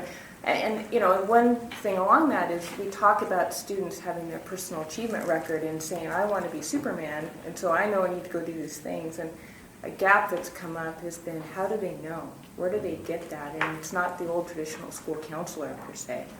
So I would wonder where in all of this is the overarching people that are giving those students multiple touch points on things they might be able to do with their lives. Right. And I'm sure that must be varied in some of these different programs, but yeah, it's like a thread that runs through. The other thing that I'll share with you is the investment graphic that Nancy mentioned earlier that shows all of these put from the early learning into career sort of framework, and then also there's a matrix that provides a one paragraph description of each one of these investments that I'll share out to y'all as well, because I think that'll give you a better sense of what each of these are trying to accomplish and what is the impact on the number of students, the scope, etc. But every one of these are not for faint of heart. There's a lot of work that goes into these and a lot of resources that have to get allocated. That, so be it, coming back to, do we have the resources to execute this, and how do we do this in a way that kind of moves the whole thing together to get the outcomes we're looking for. So. I would argue that along with what Dwayne was saying, there's a lot of underrepresented and children who don't have necessarily the right situation to guide them, so relying on their environment isn't but there's also very well taken care of parts of our children who still have educated parents that don't know what to tell their kids to do in high school. So anyway, I just put that out there as a broader, and I'm sure. Do you know what I'm sensing? And it's, this happens for me too, because when you're at a policy level, or we're in a policy level, it's hard to let go and know that you have to rely on a field to implement it. It really is hard to do that, and I really think a person I want to bring is Peter Trumba, who is the chair of, you've maybe met Peter, but I can tell you as just retired from being a superintendent, these issues, there are software programs, Naviance is one example, where really provide a lot of guidance to the kids. Now that's not without a counselor, but there's really some programs already in place that will lead kids. But, there's surveys you can take about interest, and then there's these programs. So maybe if someone like Peter came and really showed you how does it happen in a high school, if we really created a clear pathway, and that's something I know you're just working on your plan. We're working on this too. I think what's really important to the governor and to me too is we have to have a vision of a pathway to these jobs. That's what you've said, but we've got to get it a lot clearer so kids know about the pathway. It can get reflected in the advising or in the technology tools that help us with advising or with the supports we do around advising. And, but I think to show you how that would all work, because it's hard if you've never been in a school to see how does it go from here to really getting going in a school. So does that sound like something that might be interesting at one point, just to have someone just show you kind of how they all play together and then how they could play out? Because we could try as much as we want, but if this doesn't happen in our schools, we're not going to be able to make it happen. And, you know, I do believe there's many strong leaders wanting the same thing. By the way, when you go out to schools, schools are very excited about STEM careers, CTE and STEM, and how can you, I was saying this to Jim at an event I saw him, you know, we want to make sure that a child who chooses a CTE career knows that that's a great beginning career, but I might want to go on and be an engineer or something like that. I mean, I think when I was superintendent, I used to job shadow that kids, which they weren't always that happy to have the superintendent job shadowing them, but I was in a welding class with a young man and we were just not connecting because it was like he didn't like, because I was doing his welding and that was really driving him crazy because I wasn't near as good at it as him. And he told me that he was building a chopper. And I said, well, I'll come out and ride your chopper. And I created a connection with this young man, and it was foolish. I did go ride that chopper, but I laid it down as I said it. It didn't. But the point is, this kid, it wasn't pretty. That's a pretty picture here. Unfortunately, She's got pictures, I'll share them. it's on YouTube because, you know, people heard the superintendent was going to ride the chopper, so kids are out there with their iPhones. It was posted, and, you know, I really was going straight for a wall, but laid it down and was able to survive it. But, you know, this young man, we really did connect, and we've stayed connected. And, you know, I think when I saw how talented he was, because, you know, he's won these contests, how you take stuff apart and put it back together. I think the bridge building stuff, you know, and he is a welder now. He's a professional welder. And I thought, you know, I should have said to him, there's these other careers, you'd be a great engineer. Because this kid... I would be so careful with that, though, because we get so focused about the 4-year degree. Yeah. And all there's needs there, that's much more under control than the middle 4-year opinion. There's all these shovel-ready jobs, but nobody has a relationship with a shovel. Right. I mean, Americans don't want to work, and yet plumbers, electricians, and low-voltage technicians, and IT, all these 2-year and degree or certificate type jobs are where the real opportunities are to grow, especially in rural Oregon, the base. And I think, and I agree, you'll have the kids move through that want to go on and get those, and you have to give them exposure, and CTE is so important in middle school and high school to expose kids on whether or not they want to get a 2-year certificate, associate's degree, or go on to engineering. I think that's critical, but we can't force or think the only good result is getting into it. No, but, you know, you could just, you know, I just think we also need to make sure kids who are in CTE know there's other choices if they choose it. That's all I'm saying. Quite honestly, I don't think this young man, he loves what he's doing, and he's really good. He's probably making more money than an engineer would. Probably. And I would actually challenge that paradigm. Yeah. Because I think it's an old paradigm. And I think that as a paradigm we actually need to move beyond. We in the industry don't see that paradigm anymore, vocational versus non-vocation. We see the difference between inspired creators and people who are not inspired creators. Yeah, right? I love that, And that's basically what it boils down to. We call it T-shaped people, and that's what we need.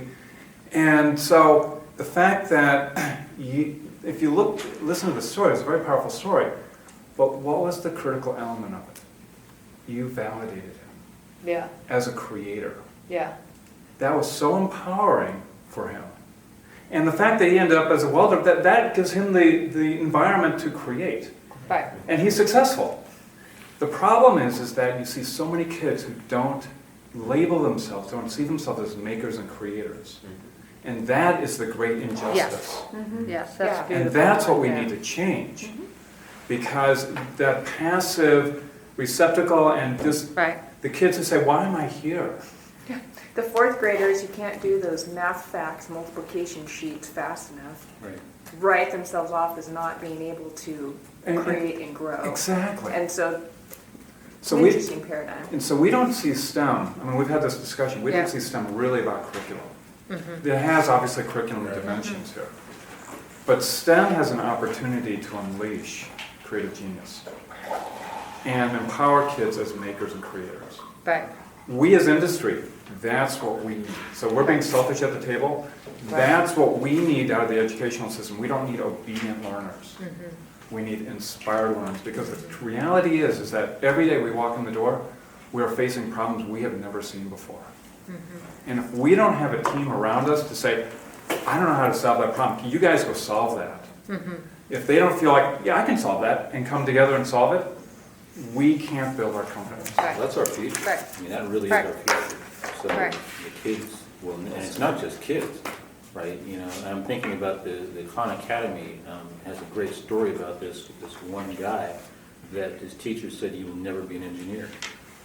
Okay, because he was just not getting, you know this story? I was told that. Yeah, so you will never be an engineer because Experienced in real time, huh? you can't get this math stuff. And the reason he couldn't get the math stuff is because he couldn't get it repeated to him enough times so he got it. So he actually was using the Khan tools, and he went through the same process like 30 times. No teacher or anybody would have ever sat through that with him.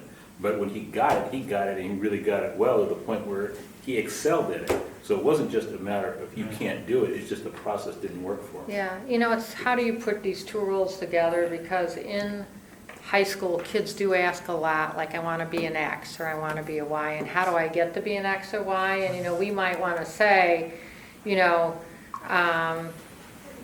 you also have to be a good thinker and a creative person. That's what's really important. But people are kind of looking for how do I get Formula. to this, X or and how do Y I aren't get to even that? there when they get out of college or Huh? out of school. Yeah. X and Y has moved. And exactly, because that's really a falsehood, Yeah. quite frankly, because they're holding on to something. Because if they, you know, because that may be something that they feel like they will need to survive and to be successful because that's what they're told. But if we don't teach them how to go and struggle with hard problems as a team and solve it and acquire skills on the fly, the different thing, these kids are also working in an environment where knowledge is different than what. We went to school to acquire knowledge. These kids don't have to worry about knowledge because guess what? It's right here, right? Yeah. What we need to do is to say, how do you solve that problem? Because we've seen this. Oh, I've got to learn JavaScript to solve that problem? Oh, Yeah. I have to learn I have to learn how to do this. You know, my daughter was like, Dad, I got to make this movie tomorrow. I'm doing this whole thing for my presentation. Can you help me? I don't understand how to do this. I said, I don't know how to do that. I walked back up in her room half an hour later, and she says, Dad, look at it. And I said, how did you learn how to do it? Oh, it was easy. She did that on the internet, and she solved the problem. And I went, these kids are learning differently than how we learn. And so that's why we're seeing this, Nancy, to be honest, is not a curriculum issue, but a cultural issue. The fundamental aspect is that we no longer live in the industrial age, Right. where jobs are defined and understood, and the skills required for those jobs are defined and understood. Yeah. So, you know, I think another policy piece you'll be really interested in is we have this, because, I think I'm thankful for the hubs, because we're going to have to change a lot of structures to get there, out there in the current systems, right? I mean, right now there's majors and precise courses and all these things that you have to take, but one of the other policy pieces we're doing is, it's called credit for prior knowledge, and it's exactly what you're talking about. I mean, I have a colleague whose son didn't, traditional college didn't work for him, but he actually, like Khan Academy has put together videos, but they're more colorful, like they're graphically intense. And he's an expert in biology. I think NASA has asked him to do some stuff. This is a kid who needs credit for prior knowledge. I mean, if degrees matter, he can demonstrate more than many people who have been through college. So I get what you mean, and that's an important conversation because there's a lot of policies that need to be put in place to make that happen. So I appreciate that, and I appreciate, Eric, what you had to say too. And on the cultural side of things too, I'd add is, like we had an intern that, you know, he was raised in an urban, rough neighborhood, so the way he spoke, I mean, the way he wrote, I mean, people immediately in our company reacted, whoa, who is this guy, you know, because they immediately set up a stereotype, you know, that he was uneducated just by the way he communicated. But that was just the way he was raised. Right. He was a smart kid, he was going into community college. So I almost had to rebuild him from the ground up in many ways, and then I had to talk to my employees and say, you know, you got the wrong idea about this kid. So there's a lot of cultural teaching that needs to go on within our, you know, in our employers and businesses. You know. Maybe, Aubrey, do you have any questions before we wrap this up, since you've been kind of quiet? I just want to make sure you have the opportunity. You're there. Jessica, you have any other further questions? No. She's got a new learner, baby. Congratulations, Jessica. I know you guys keep hearing her when I turn off the mute. So I think Aubrey's taking a lot of your time, Nancy. We do appreciate it. Aubrey there? I just said I couldn't get my phone off. I'm sorry, but Jessica's baby answered or asked my question for me, so thank you.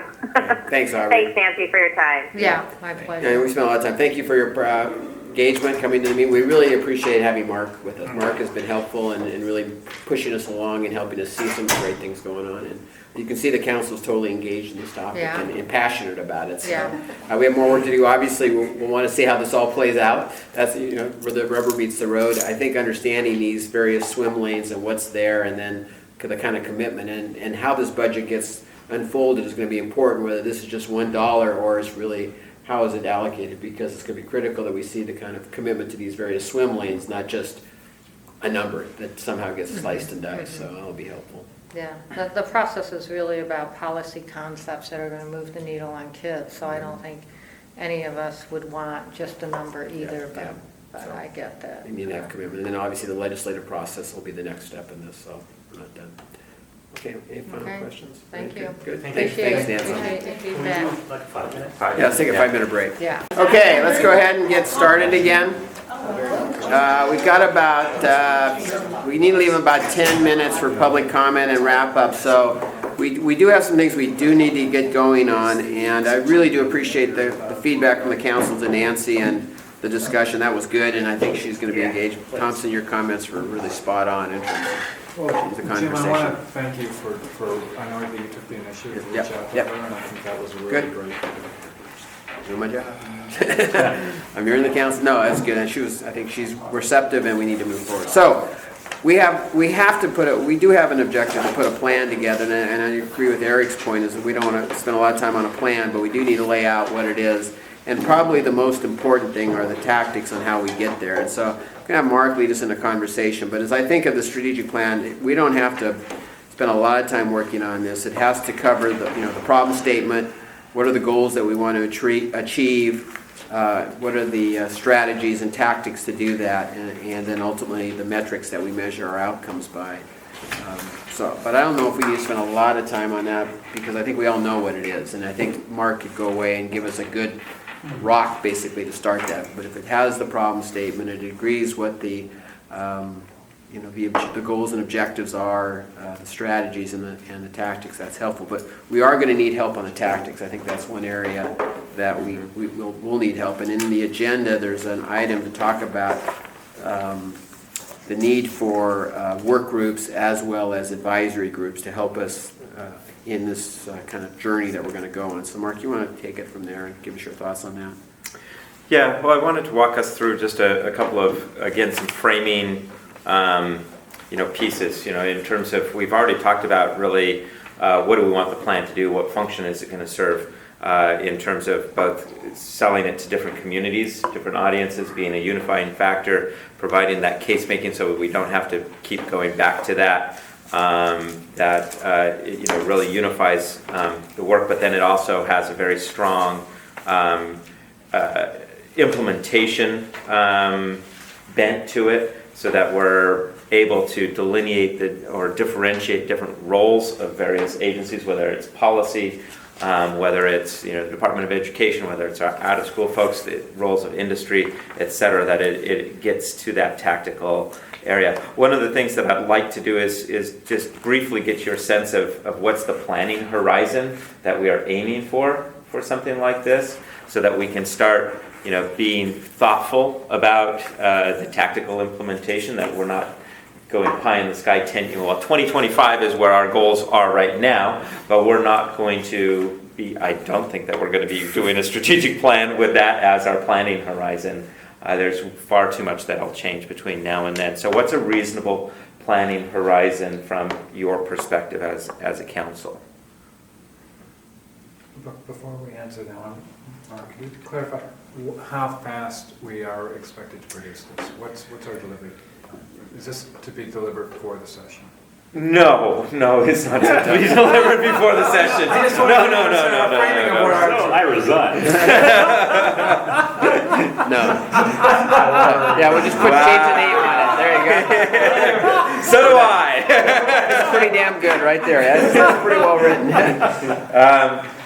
What I would love to do is treat this with an engineering mindset to us and get something that is pretty solid. I think we can articulate the goals of the strategic plan probably in the next 3 months. The tactics and strategies are going to require a lot more conversation, a lot more knowledge, and a lot more wisdom from a variety of different perspectives to put into place. There's some other additional things that need to happen to support this strategic plan. One big one that came up this morning, has come up in every single conversation I've ever been a part of. Everybody's putting these things out. Double the number of STEM degrees, double the number of STEM credentials. What are the STEM jobs out there? Well, honestly, without a definition of what a STEM job and a STEM degree or a STEM certificate is, we have no baseline metrics. And so we need to actually have that conversation alongside of this other tactical one, because it's very, very critical when we start then measuring the outcomes that we're driving for. So by planning horizon, I mean, there's strategic, like you said, tactical things. There's some things that I think we need to be able to say that are complete after about 2 years of the STEM Council meeting. Mm-hmm. And that is having all those critical base level, this is our strategic plan, this is the definition of all the different nuances associated with it. That's a very short planning horizon. We need to have that done quickly. Then you have the fact that our product, a lot of the metrics that we're trying to measure takes 12 years, 2 years at a minimum to create, to be able to show any measurable outputs. We're going to not only have to understand that horizon, but then if those measures take too long, then what other ones can we find that can be measured more quickly? Mm-hmm. So I think there's a kind of a 2-year window, which I think started last year for planning. Then I think there's about a 6-year window of implementation, a spinning up base level plan that we need to have support that is almost on the trust us kind of form, in regards we have to have some funding because without it, it'll crash and burn. And then there's the long-term implementation. If the first 8 years is successful, then it needs to be institutionalized and run for ever. So you kind of have several. So I guess I looked at it a little differently, and I did look at it as a 20-year look with basically 4-year increments. And part of that's actually somewhat political, right? The fact that if you do it every 4 years, you basically going to have 2 legislative sessions in that time. And you basically, you have your measures set up so that they're in cadence with what people need to see to actually make decisions to have the process be successful, right? And in that process, you'll get at least one group of students to go through the whole process.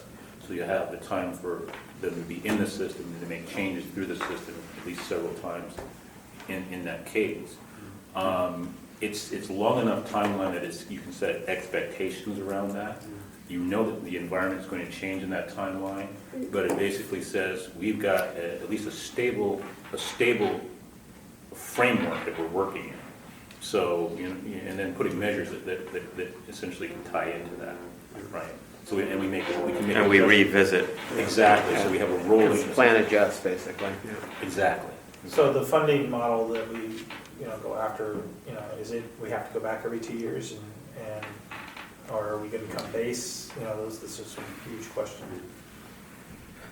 Well, and you make a strategy to hold yourself accountable. Exactly. That's really the purpose here. So if we do something that is 2050, who cares? But you gotta have interim metrics to be able to show that you're moving in the right direction. Because that's the only way that we're going to be able to go back and say, look, you trusted us so far, we delivered. Right. You trusted us, we delivered. Right. So it's a matter that we have got to make this, because we have to hold ourselves. If we're going to be truly fulfilling our role to guide this, we have got to define clear objectives that can be measured and that we have responsibility to deliver. And that we have to then get, and that's the only way to get to the point of the long-term funding, is for people to say, I'm going to continue because there's no way I'm going to back up. We want to make this something that you cannot defund because of the implications. Yeah. There was a comment this morning at the meeting at OBC, I think the young lady in the blonde hair made it back there, about this isn't about just a Band-Aid kind of situation. This is about changing how education is delivered. So how long does that take? 6 months. 6 months. For me, it really It's a cultural change. So we know that it's a long-term Right. game. It's a cultural change. It's huge. It's a Chinese 25, 50-year plan kind of mentality. But what's bound by what you just said, the fact that the legislature meets every 2 years and they have the purse strings. So we've got to figure out how we. Well, I think there's a But you short. can- Go ahead, Jim. You can measure changes of behavior. I mean, you can measure things that are being done differently, and ultimately, the long-term results is going to have to play itself out. But if you're changing the educational framework, if that's based on best practices and is shown and proven to deliver great results, you can show that you're moving the ship. It's going to take time to get the end product out the door, but the ship is moving, and the educational outcomes, the learning compacts, whatever is changing, you can see that difference. And I think that's important to measure those differences, knowing that it's going to take for the younger kids, it's going to take a long time. Maybe there's the older kids, we need to not lose sight of them too, because they're in the pipeline also. Well, and to that point, I mean, we're talking about a 20-ish year plan, or at least a 20-year strategy. Part of our strategy is to actually inculcate that cultural change and then have people out of the system that have the experience go back into the educational framework, right? So we're not exactly, so as our population ages, we're actually replacing some of the teachers with people that have come through this framework, that get what we're trying to do, that don't have to be re-educated about what we're trying to accomplish in our state, right? And and by the end of this, or not the end, but in 15 plus years, they will have grown up with it. Right, so it won't be something that they had to learn, it's just something that is just how it is. So when we did this at ETIC in 1997, it was a 10 years, $100 million investment from the state. We made it crisp and clean. This is what we expect from the state. If you sign up to this, know for the next 10 years, we're going to be back asking for additional money, additional resources, up to $100 million. Now that was $70 million ago. The program's now 16 years and $70 million over that because they saw value at the end of the 10-year cycle. But we do have to make this, set the expectation very, very early that this is not just a 2 or 4 year It's not a program. Band-Aid issue. Well, and I think this is such a critical piece of the puzzle, is that if we don't come forward with that, with the framing of the scope of the commitment that we're expecting in a multi-year context, we're not fighting the right fight. Yeah. And interesting, we didn't mention it to Nancy, but the fact is that we're on a granting kind of establishment here, putting things out there to get things started and everything else. So a commitment from the state in those 10 years or whatever, that they not only are going to renew our grant funds every year to do more work, but they're also going to support it on the backside by plussing up the the sustaining funds for those programs out of the streets, because if there's no sustainment to what we invest in, it disappears.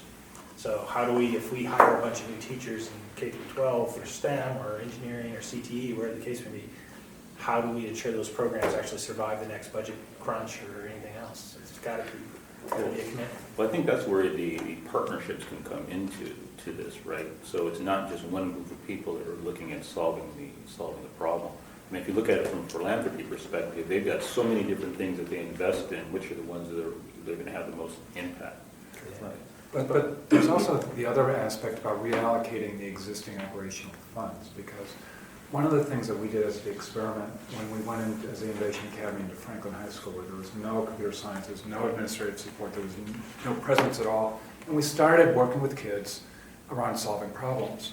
And we started the academy there. And so finally, the spring of last year, the teacher who had been involved with it, and who only had a one-year contract, was offered, the principal came to him and said, you know, if you can find enough kids to put together a computer science class, I might be able to cobble together enough money for you to pay you.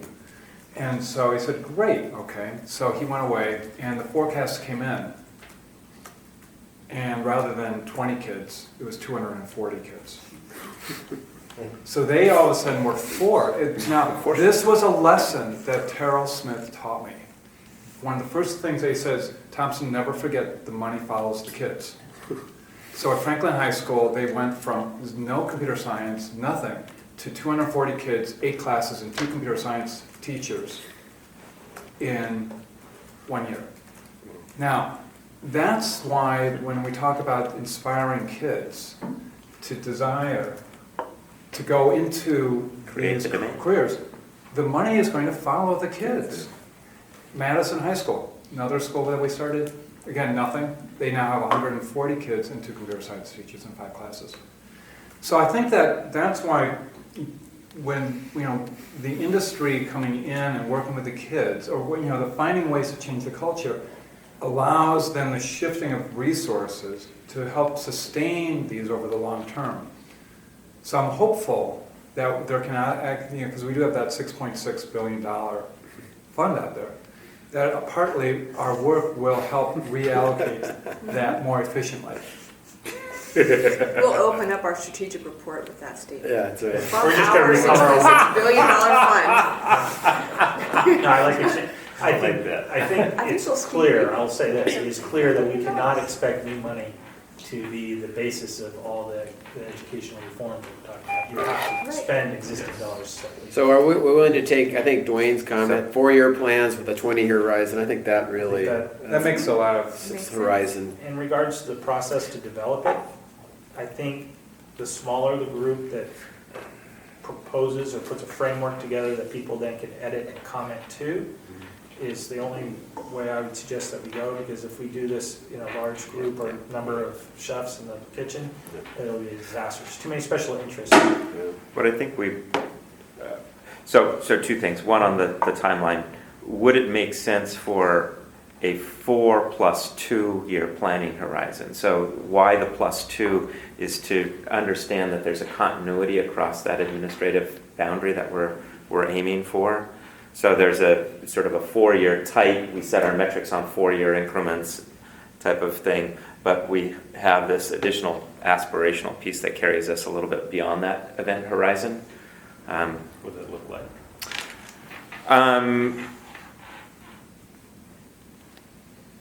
Isn't 20 what you're shooting for long term? I mean, isn't there 4 transition to 40? If there's We're at the 2025 is what we're. I know, but we'll have to. We're not bound by 2025 either. I mean, we could say 4 plus. It's every 4 years, but a 20-year horizon. We could do that if we. 2025 should show up somewhere in our timeline. Yeah.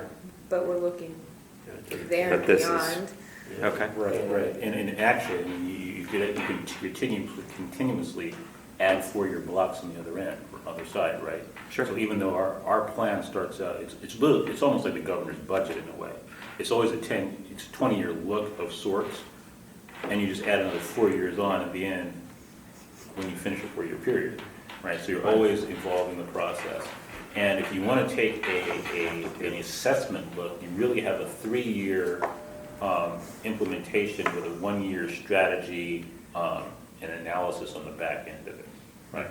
So if you look at, so basically the 2 years you're talking about go Yeah. from like year 3 to 5, right? Yeah. With that essentially funding cycle in the middle of that 2-year gap, as well as, you know, kind of recalibration depending on what the legislature might do. Let's use this as a starting point, and then as we actually evolve it, we're going to say, oh yeah, we're going to need an extra year in order to plan for the next one, and there's going to be overlap between this plan and the next That's plan, the plan. and stuff like that. Okay, so let's go with a 20-year planning horizon and 4-year increments, Yeah. unless there's other. The only question I have is whether or not we're prepared this year to start the clock, or do we ask for the remainder of next fiscal year for organizing? Well, I think what we would want to do is maybe start that with this biennium, as a fresh biennium. So July 1st, 2015? So the funding that comes out of the process is the baseline budget, in a sense. For the first 2 years at least, but then it's gonna have to. Or are we tying it to the political cycle? Yeah. Legislative cycle or Oh, political but cycle? They're just saying, they're just one happens 6 months before the other. Yeah. Yeah. So I mean, it's July 1st, fiscal year, July 1st is 2015 through July You 1st. gotta be ahead of that. You gotta be ahead of all that to make it Yeah. happen. So it's gotta be a year in, to be frank. I mean, you gotta be done by the end of the year to make a difference in the cycle. So I'm hearing 3 timelines now. One, according to the legislative timeline, the calendar, or the political campaign. The other one is school year, is the other thing. It's cool. But thinking You about bum. School year actually makes a lot of Follow sense. the dollars. Follow the dollars show up on some date. They show And up there's on July something 1st. that happens within there that you have to do to ensure next dollars, but that's not, But then that also actually ties into the school year. Because if we say, okay, let's. That's the end of the year. Because it's the end of the year, okay, then, so the first year we're gonna hit the ground running is going to be our 2014, 2015 school year with funding that's But coming. you've gotta plan ahead. You gotta be in the, So- you have to be in the governor's Yeah. office in now, right now. Well, that's what I'm saying, but that's what we gotta be Yeah. planning So for. how it always worked at E-Tech, again, just because it's all state money, is Yeah. that our budgets always started July Yeah. 1st, and they ran through the 2-year cycle.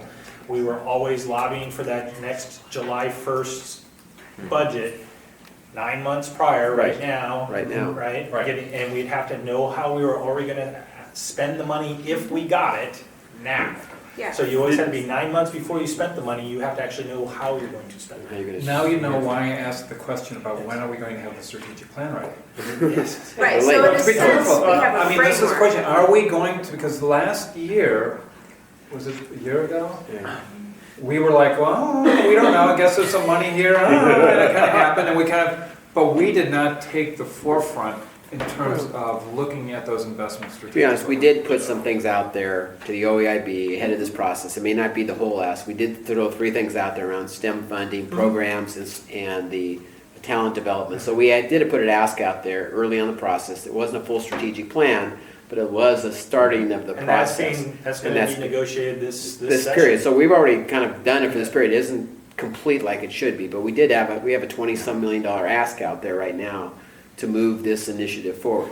Albeit it's not under a plan, it isn't, well. And that was linked, why but- we're grilling Danielle and. Yeah. and, So we are in the There's process. the one piece of paper framework Yeah. that lined out those ideas, and it sounds Not to me just like, the- let's So- assume for a minute it's 2, 5, or $20 million. That shows up in July. Right. So between now and July, we should put together, I guess, the pieces around how that money gets spent, correct? In conjunction with Nancy, or however that I'm works. wondering, there's a fiscal piece and there's a leadership decision piece. So there's the leadership decision cycle, and then there's also an implementation That's cycle with the exactly school right. year.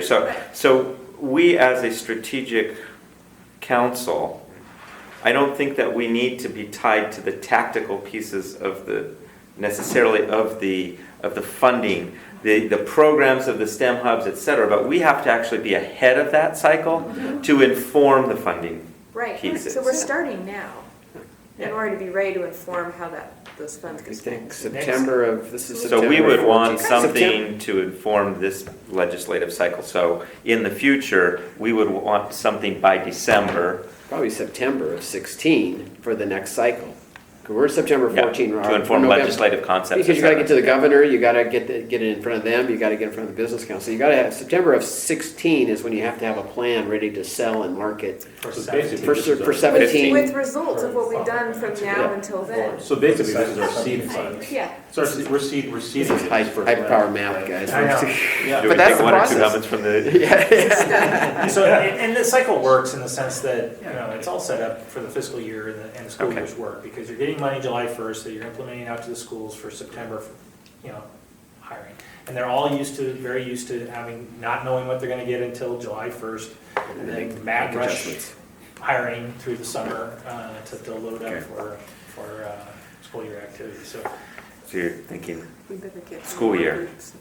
no, I think you. ties to We decision, operate ties off to. look, you've got to operate off of the legislative. The fiscal- The the fiscal fiscal budget. We have to operate off the fiscal budget.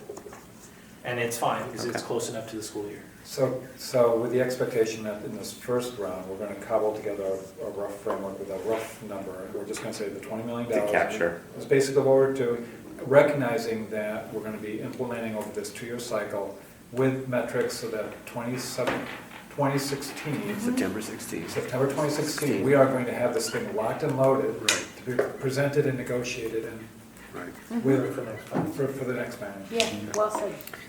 Yeah, that's very late. So, yeah, And then. that seems far away to me.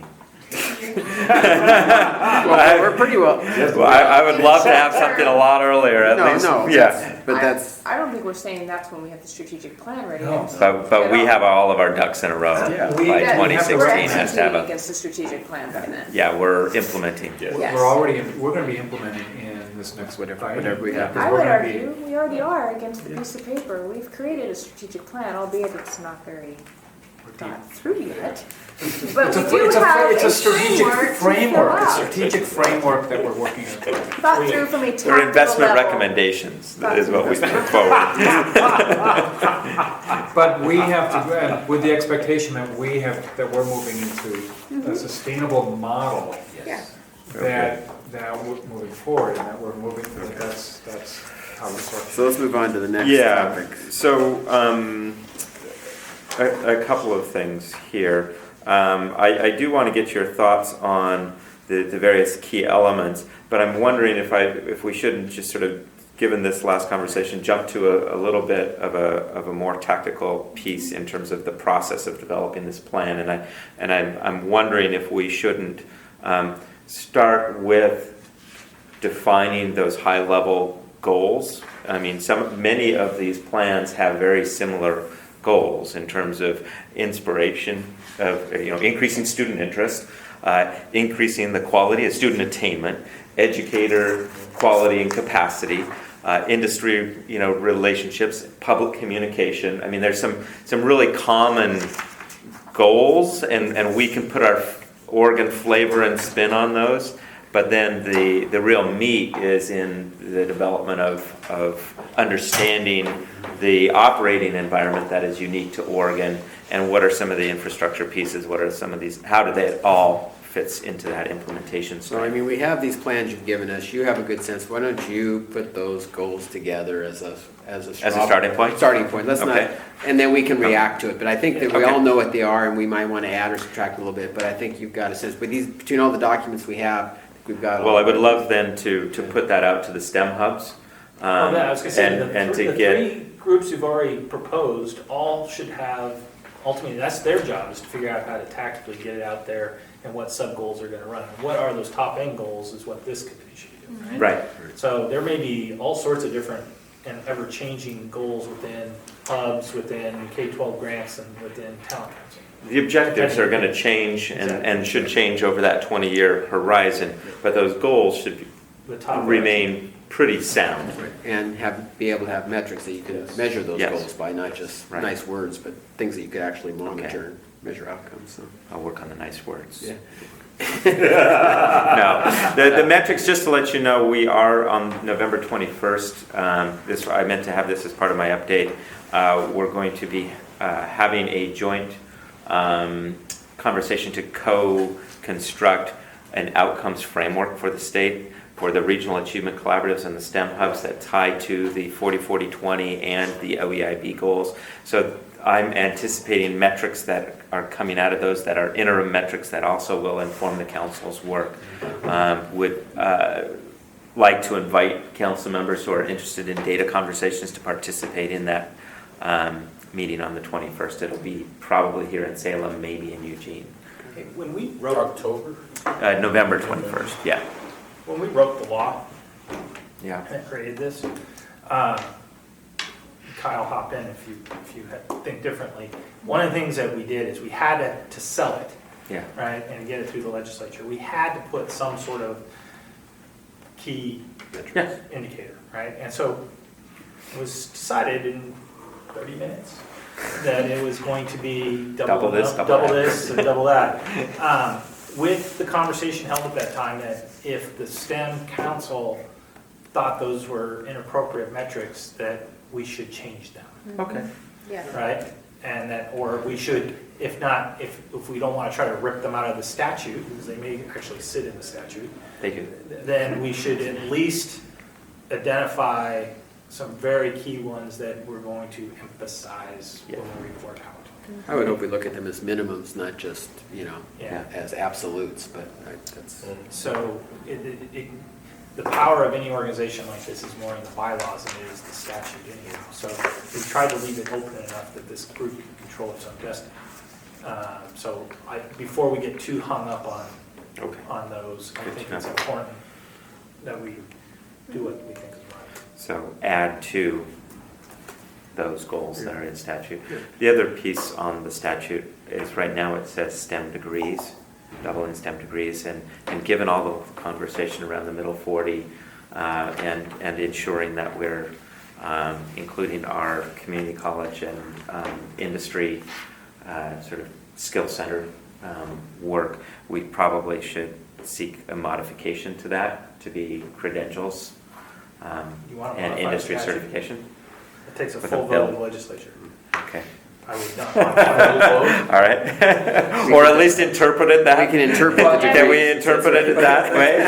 But License. I think that going back to from both what Eric was saying, what Jim was saying, that is, the intention is that we own it, but we're not going to go necessarily.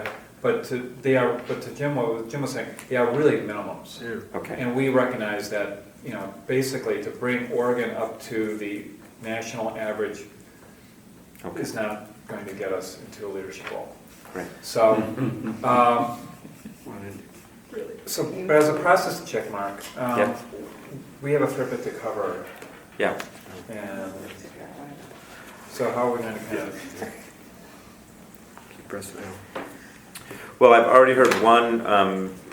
Let's talk about the process just a little bit how we're more. going to develop? How we're going to develop it, because I think that that's more important. I think you guys can send me the pieces that you like from the strategic plans that you've seen and give potential feedback on which goals really resonate with you, what aspects, because some of them have a really solid background piece, some of them have a more solid data piece, some of them have more solid, call to the legislature and, the policy pieces.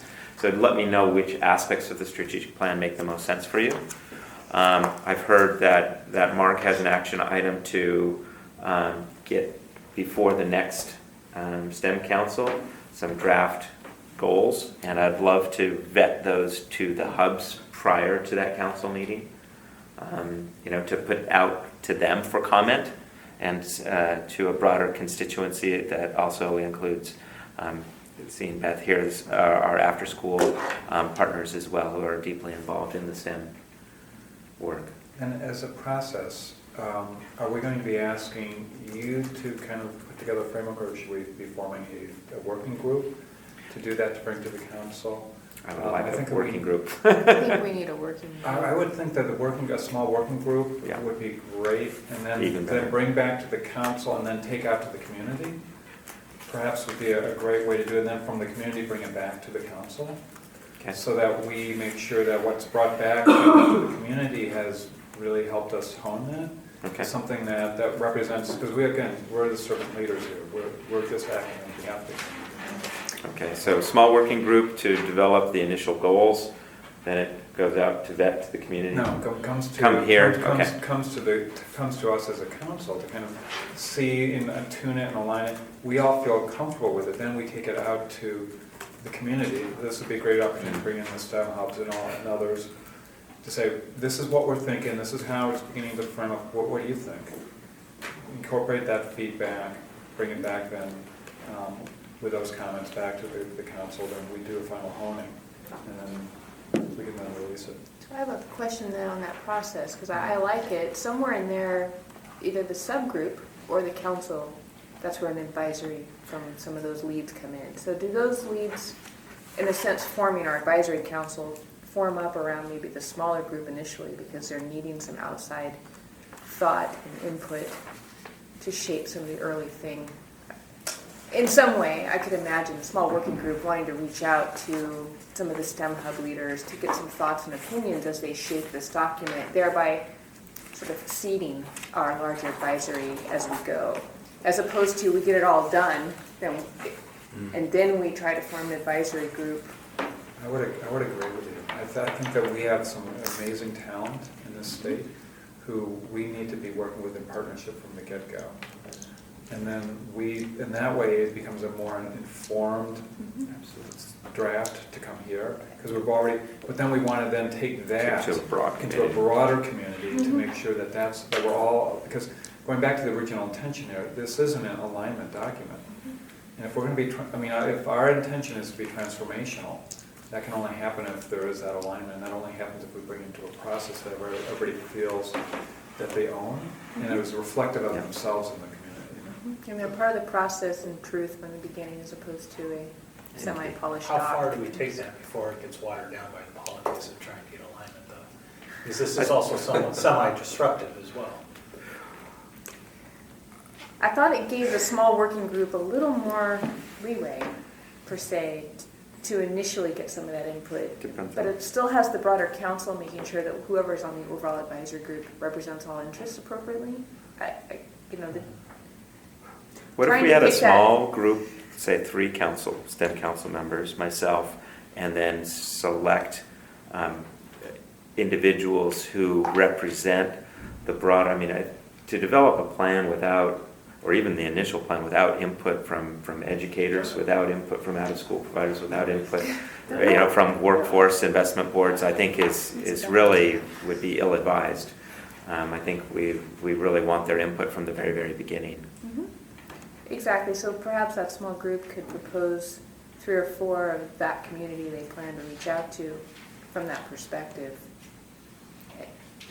The broader council could talk more about what the advisory group should look like, so that we end up in a place. I'll just, from a trust perspective, it actually is all the right input. Data side, ignoring politics for a minute. Yeah. Or how it looks, or equity lens at the moment. Sure. What's the right group of people to make sure that the document that comes out is informed? Yeah. So, and Mark, I'm sure you have your short list, but I would maybe love others that. Well, we, in our second council meeting last December, we put forward a list of potential advisors to serve on the committee, and I think that what we would want to do is, right now, is there, recommendations from this body about which constituencies we'd like to reach out to, and then certainly from those, there's some pretty obvious leaders I think that we could pull in. So if you look at your list that we sent out, It's in your folder. There is a list of who could potentially be represented or areas of interest. As I look at the list, clearly the early learning is really important. Really the first 6 or 7 are probably the next 2 get more political, but you definitely do want to have an equity lens here somewhere that it's not necessarily present, but. And it's not just where they're from, but who they are. Oh, absolutely. That's they want people who can look at collective impact and have an interest in the outcomes, not just their own self-interest. I like the criteria for selection, and I think it's to Thompson's point. That's my. What's that? I like the criteria for selection, I think it gets at Thompson's point that you have to consider who they are. These But criteria. it's really more about, do we agree that the process is a small group that reaches out to some people here early? Yeah. Or waits. I mean, So that's- can we ask for council members to be involved with me alongside that to make this ask and to move this process forward? Writing the plan? For developing, this initial advisory group and to create the sort of draft goals, sort of that high level goals and sort of structure then for the strategic plan is what I would see us bringing back. And then with a larger advisory group or subsets to really flush out the tactical implementation pieces, and the metrics that's going to take more time. But I think we can get the aspirational pieces in place fairly quickly of that plan, and so that we have a framework to iterate on. Yeah, Okay. not my strength. I would rather. You're a tactical guy. Yeah, I'd rather go after some of these other. We need you for the legislature. Thank you. That was You're the sustainability plan. That's right. Yeah, that's right. I'll fight that fight. 'Cause that's exactly. It's extremely technical. This will be a roll up the sleeves Just tell me kind of what group. to sell. Tell me the features and benefits. I'll sell. We have volunteers. Volunteers? We have one. Are we talking about trying to put this advisory group together? No, the actual goals together. The work group that would just develop the initial list of goals and get input from a small selective group of people to advise us on goals. Right, but my understanding was that the responsibility was actually also to take the to shoulder the responsibility, ultimately bringing back to the council. Right. The advice of the team, of the advisory group. Small advisory group and then. Let's think about it this way. There's a number of subcommittees, right, that we need to probably put together. Eventually, We yeah. need to kind of figure out what that's going to be. There's only 9 of us, Yeah. right? There should be an Got to sign up for expectation something. that everybody's on a subcommittee. Yeah. So Okay. if we don't discuss what those other subcommittees might be, you might, So the process of elimination. So, force yeah, somebody into- Someone's gonna have to throw the hat into that right now. Exactly, so. What do you want Maybe to Mark be could signed up send out, for? and I guess what I will, Yeah. just draw and assign That's right. And all randomly. people who are and not then here we get can trade. assigned. Seriously, yeah, this is. Aubrey, I don't know if you know about this. Yeah, no, Can I hang that phone up? No. actually Fred right now is gonna be on all the committees. There you go. Poor Fred. So, this is always difficult, so do you think, I mean, we have a short-term need in regards to planning, we're gonna have a very Yeah. upcoming short-term need for advocacy Yeah. and marketing and communications, right? Because Yep. we've gotta carry this through a session, And we, right? yeah. And then what else is, like, the partnership, human, intellectual, and financial resources, philanthropy piece is probably farther down the road, depending. Yeah, I think we can take that out, right? And then the research and effective practices is really kind of also in the same group that you've already started talking about, right? That's. I think that one will take care of itself. It Okay. doesn't need council input right now. Are I you don't think. proposing to split it up amongst the top 2 for now? So if there's only 2 and there's 9 of us, then, and we have to worry There's about 3, quorum, so right? there's the strategic plan, Okay, the strategic plan development group, there's a data and metrics group, and a communications and advocacy group. okay. Does that make sense for us to have Three Yes. groups, 9 3 people. groups, 9 people? There we go. Yeah. I will throw my hat in communications, I'm out. You led Eric us all signed the up way to there. bring You chips led and us dip. all the way there. Chips, dip, So yeah. I'm in. I don't I'll have- sign up for that one. You want chips and dips? I'll be the counter commander. You'll be my governor. You guys are gonna be dangerous. Communications. Communications and advocacy, Eric and Dwayne. I'll Work work on with strategic plan. Okay, strategic plan for Herb and Thompson. Lisa, what are you signing up for? Well, I can do either. I feel happy with data and metrics or Oh, the I think you're a strategic data plan. metrics girl. Aren't My you? data and metrics, Yeah, I yeah. think so. Yeah, Yeah. thank you, Lisa. Yeah. Aubrey, what would you like to sign up for? I'll take whatever's left over, Mark. So you're bringing couscous, okay? She'll take Yeah. I can't hear what you said because Dwayne's laughing too hard, so I'm sure whatever it was is not good. Well, this is Eric. Join Dwayne and I, and I'll buy the cocktails. Well, wait a minute. We want to go All right, we're devolving here. We've got 10 minutes and we need public comment. And Lisa's by herself over there on metrics. Yeah. Jessica? Jim, what are you looking Sorry, Mike, I had to step out for a second, so I missed the whole section. We have three subcommittees, sort of the strategic plan development, data and metrics, and communications and advocacy. And we're asking every council member to sign up for at least one of those groups. Okay, who's on what group? Hey, no, this is a blind process. Blind process, yeah, that's right. Really? Blind process? No, we're joshing. So, Mark, why don't you let her know who's on? So actually, Herb Thompson and Jim are on the strategic plan, so that's full. There's data and metrics is just Lisa right now. Communications and advocacy is Eric and Dwayne. And 3 on each committee. And we'll need 3 on each committee. So it wasn't full. So strategic plan's only got 2, right? No, it's Herb. I'll take number 1. 1, 2, and 3. Data and metrics? Okay, good. No, strategic plan. I'll go with data metrics, that's fine. Okay. I'll move around. I think that leaves Aubrey coming to Dwayne and I. Jim, it won't be so bad. So, wait a minute. That's my preference anyway. No, we need Fred. So, Aubrey, you can do data and metrics or communications and advocacy. I'm putting you on communications and That's the advocacy. fun group. Jim and I disagree. Sorry. Data metrics Yeah, are the ball. number crunchers are really. Which would you prefer, Aubrey? Accountants. Well, I'm not a number cruncher. You're not a number cruncher. So communications and advocacy, I think that's a great place for your skill set. And we'll put Fred on data.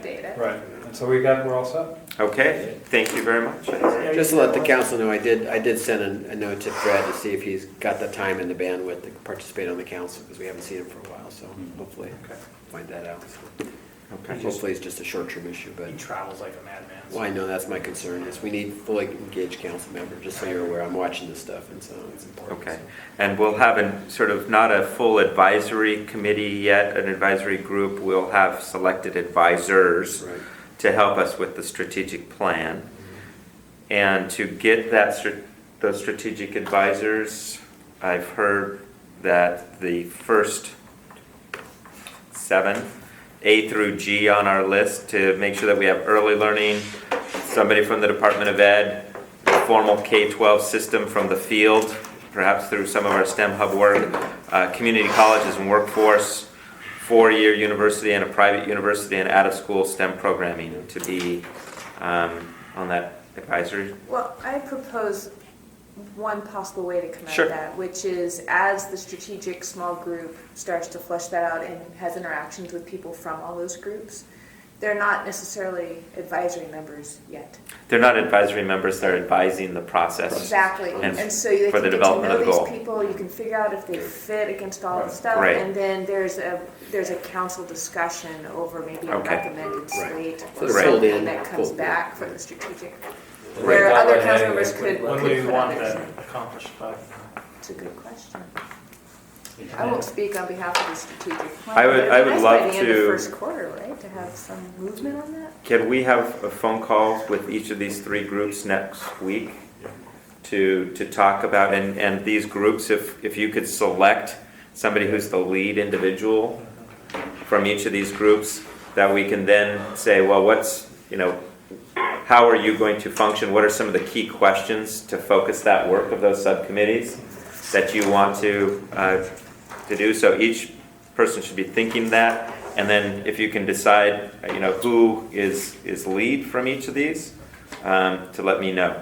I think there's a J on here, business J? associations, on who we should be sector representation, and who we should be including in as advisors. So business organizations? Yeah, because frankly, they're going to be critical to any lobbying efforts that we have, Mhm. because they actually have lobbyists And- Sure. And I would add, we needed the equity perspective, equity lens. But I certainly think that communities of color here would be, is critical, yeah. Yeah, so we need to get that. Well, yeah. So with that, I'll leave it to the group to decide.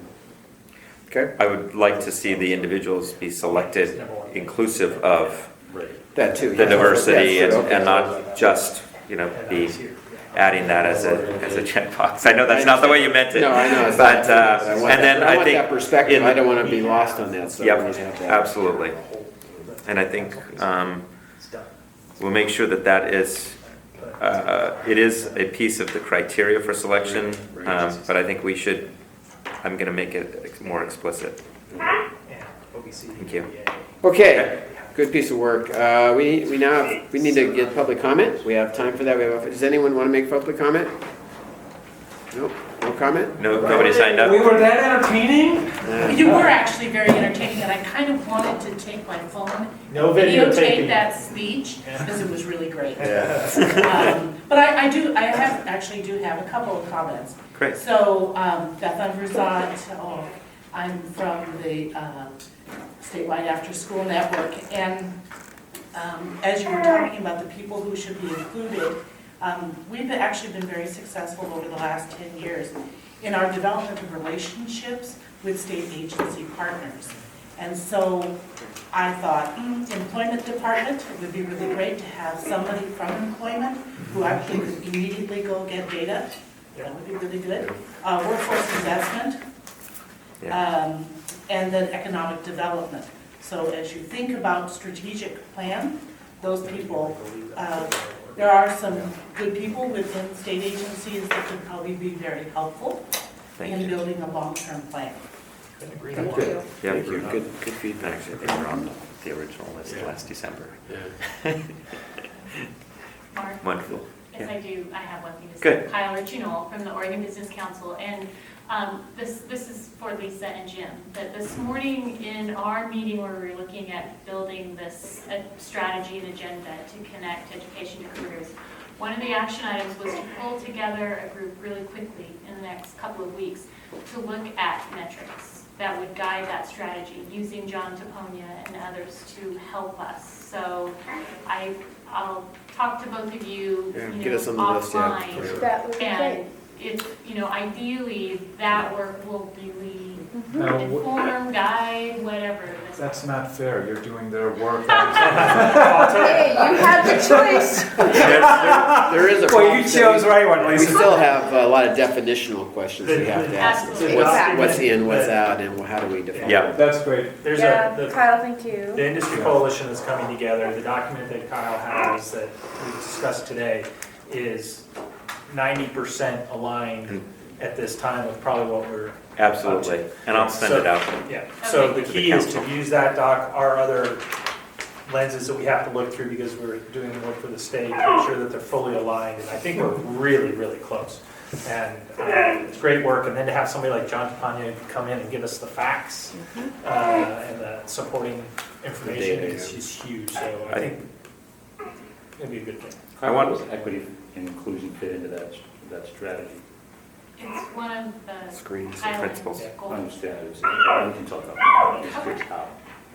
Yeah. Well, In regard we to- haven't necessarily figured out all the hows yet. We're still at the what and the why, and the why and the what, Yep. and then we're moving into that. And there are strategies. There's a lot of And good then strategies in there. For the data piece, the two elements that I want to make sure that we're, coordinating on that, the definitional piece, so we have to be really aligned on this, and the council will need to decide on that definition for Oregon at some point. I would like the council to play that role.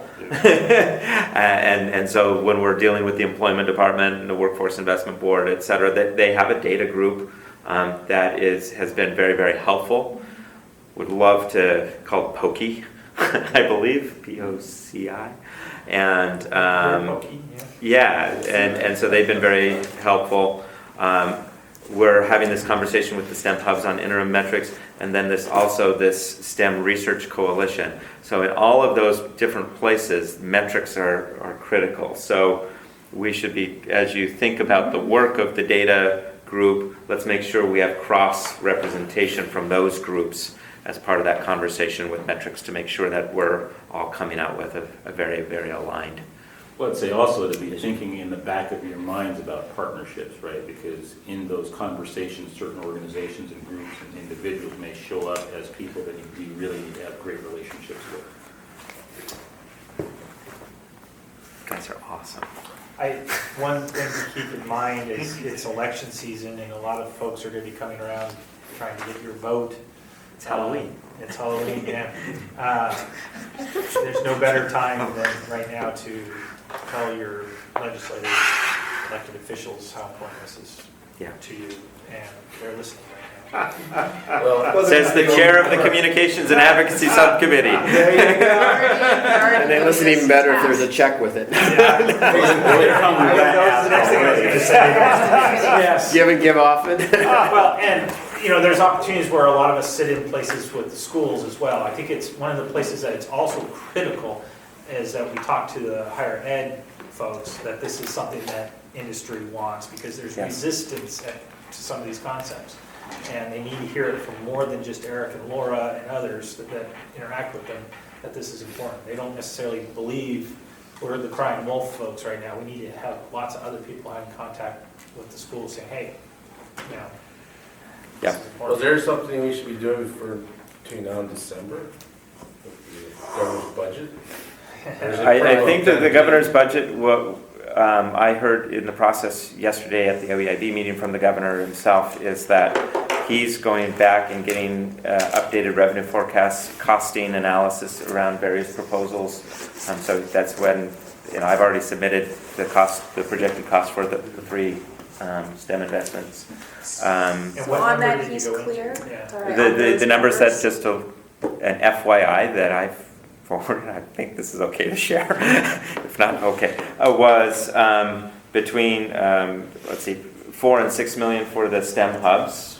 I gave a range there, around 4 million for the strategic STEM programming, not including a major math push, even though that was part of that. And I said between 10 and 12 million for the Post-Secondary Talent Development Council, thinking, taking the 7 million from ETIC and thinking reasonably in one biennium, adding an additional 3 million to support probably healthcare as the primary, 3 to 5 million to support that, as well as the wraparound services. So to give them a sense of and I said very clearly that this is the functional piece.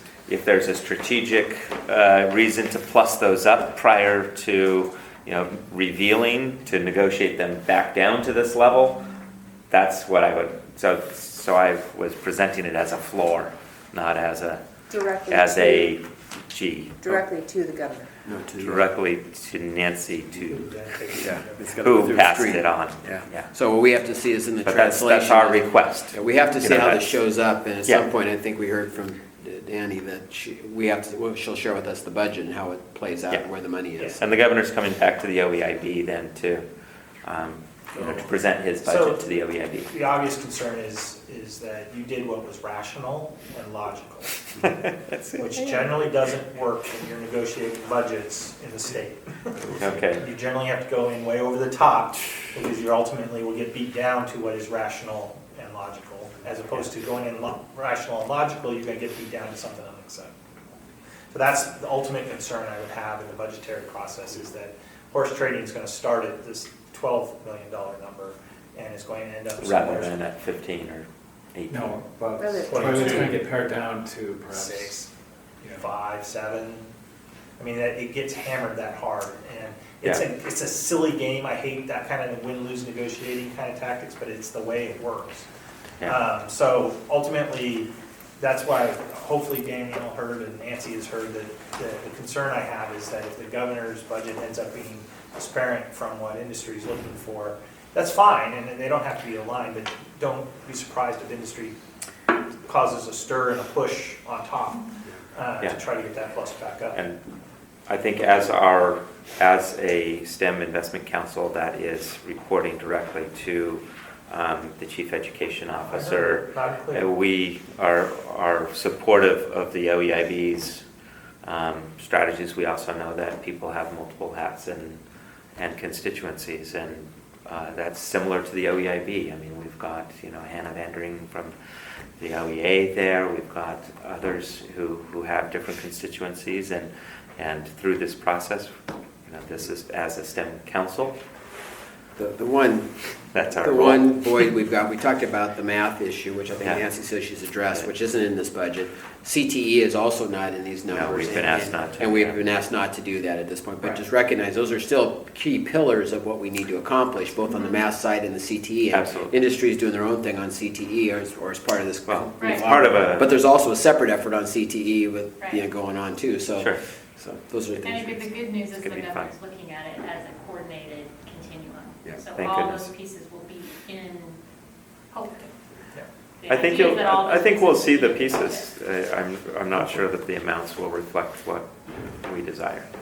And then down the road, we have to think about how do they take the money and actually put it to good work to get the outcomes. We just don't do the same thing and just run programs as opposed to changing. To your point, Thompson, how do we change the educational experience?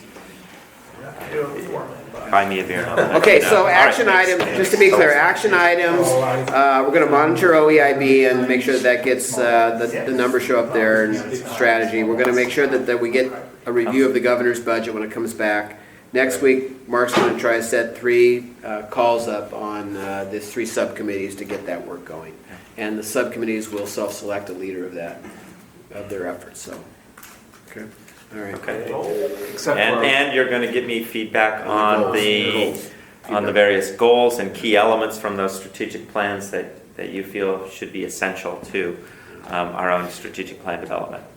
Just high-level one sentences, you don't have to go in and You enumerate. just say, love Massachusetts for this, this, and this. However you want to write it down. Yeah, be get as easy. specific as you is clear. Yeah. Okay, thank you. Anything else for the good of the council? Thank you. Motion to adjourn.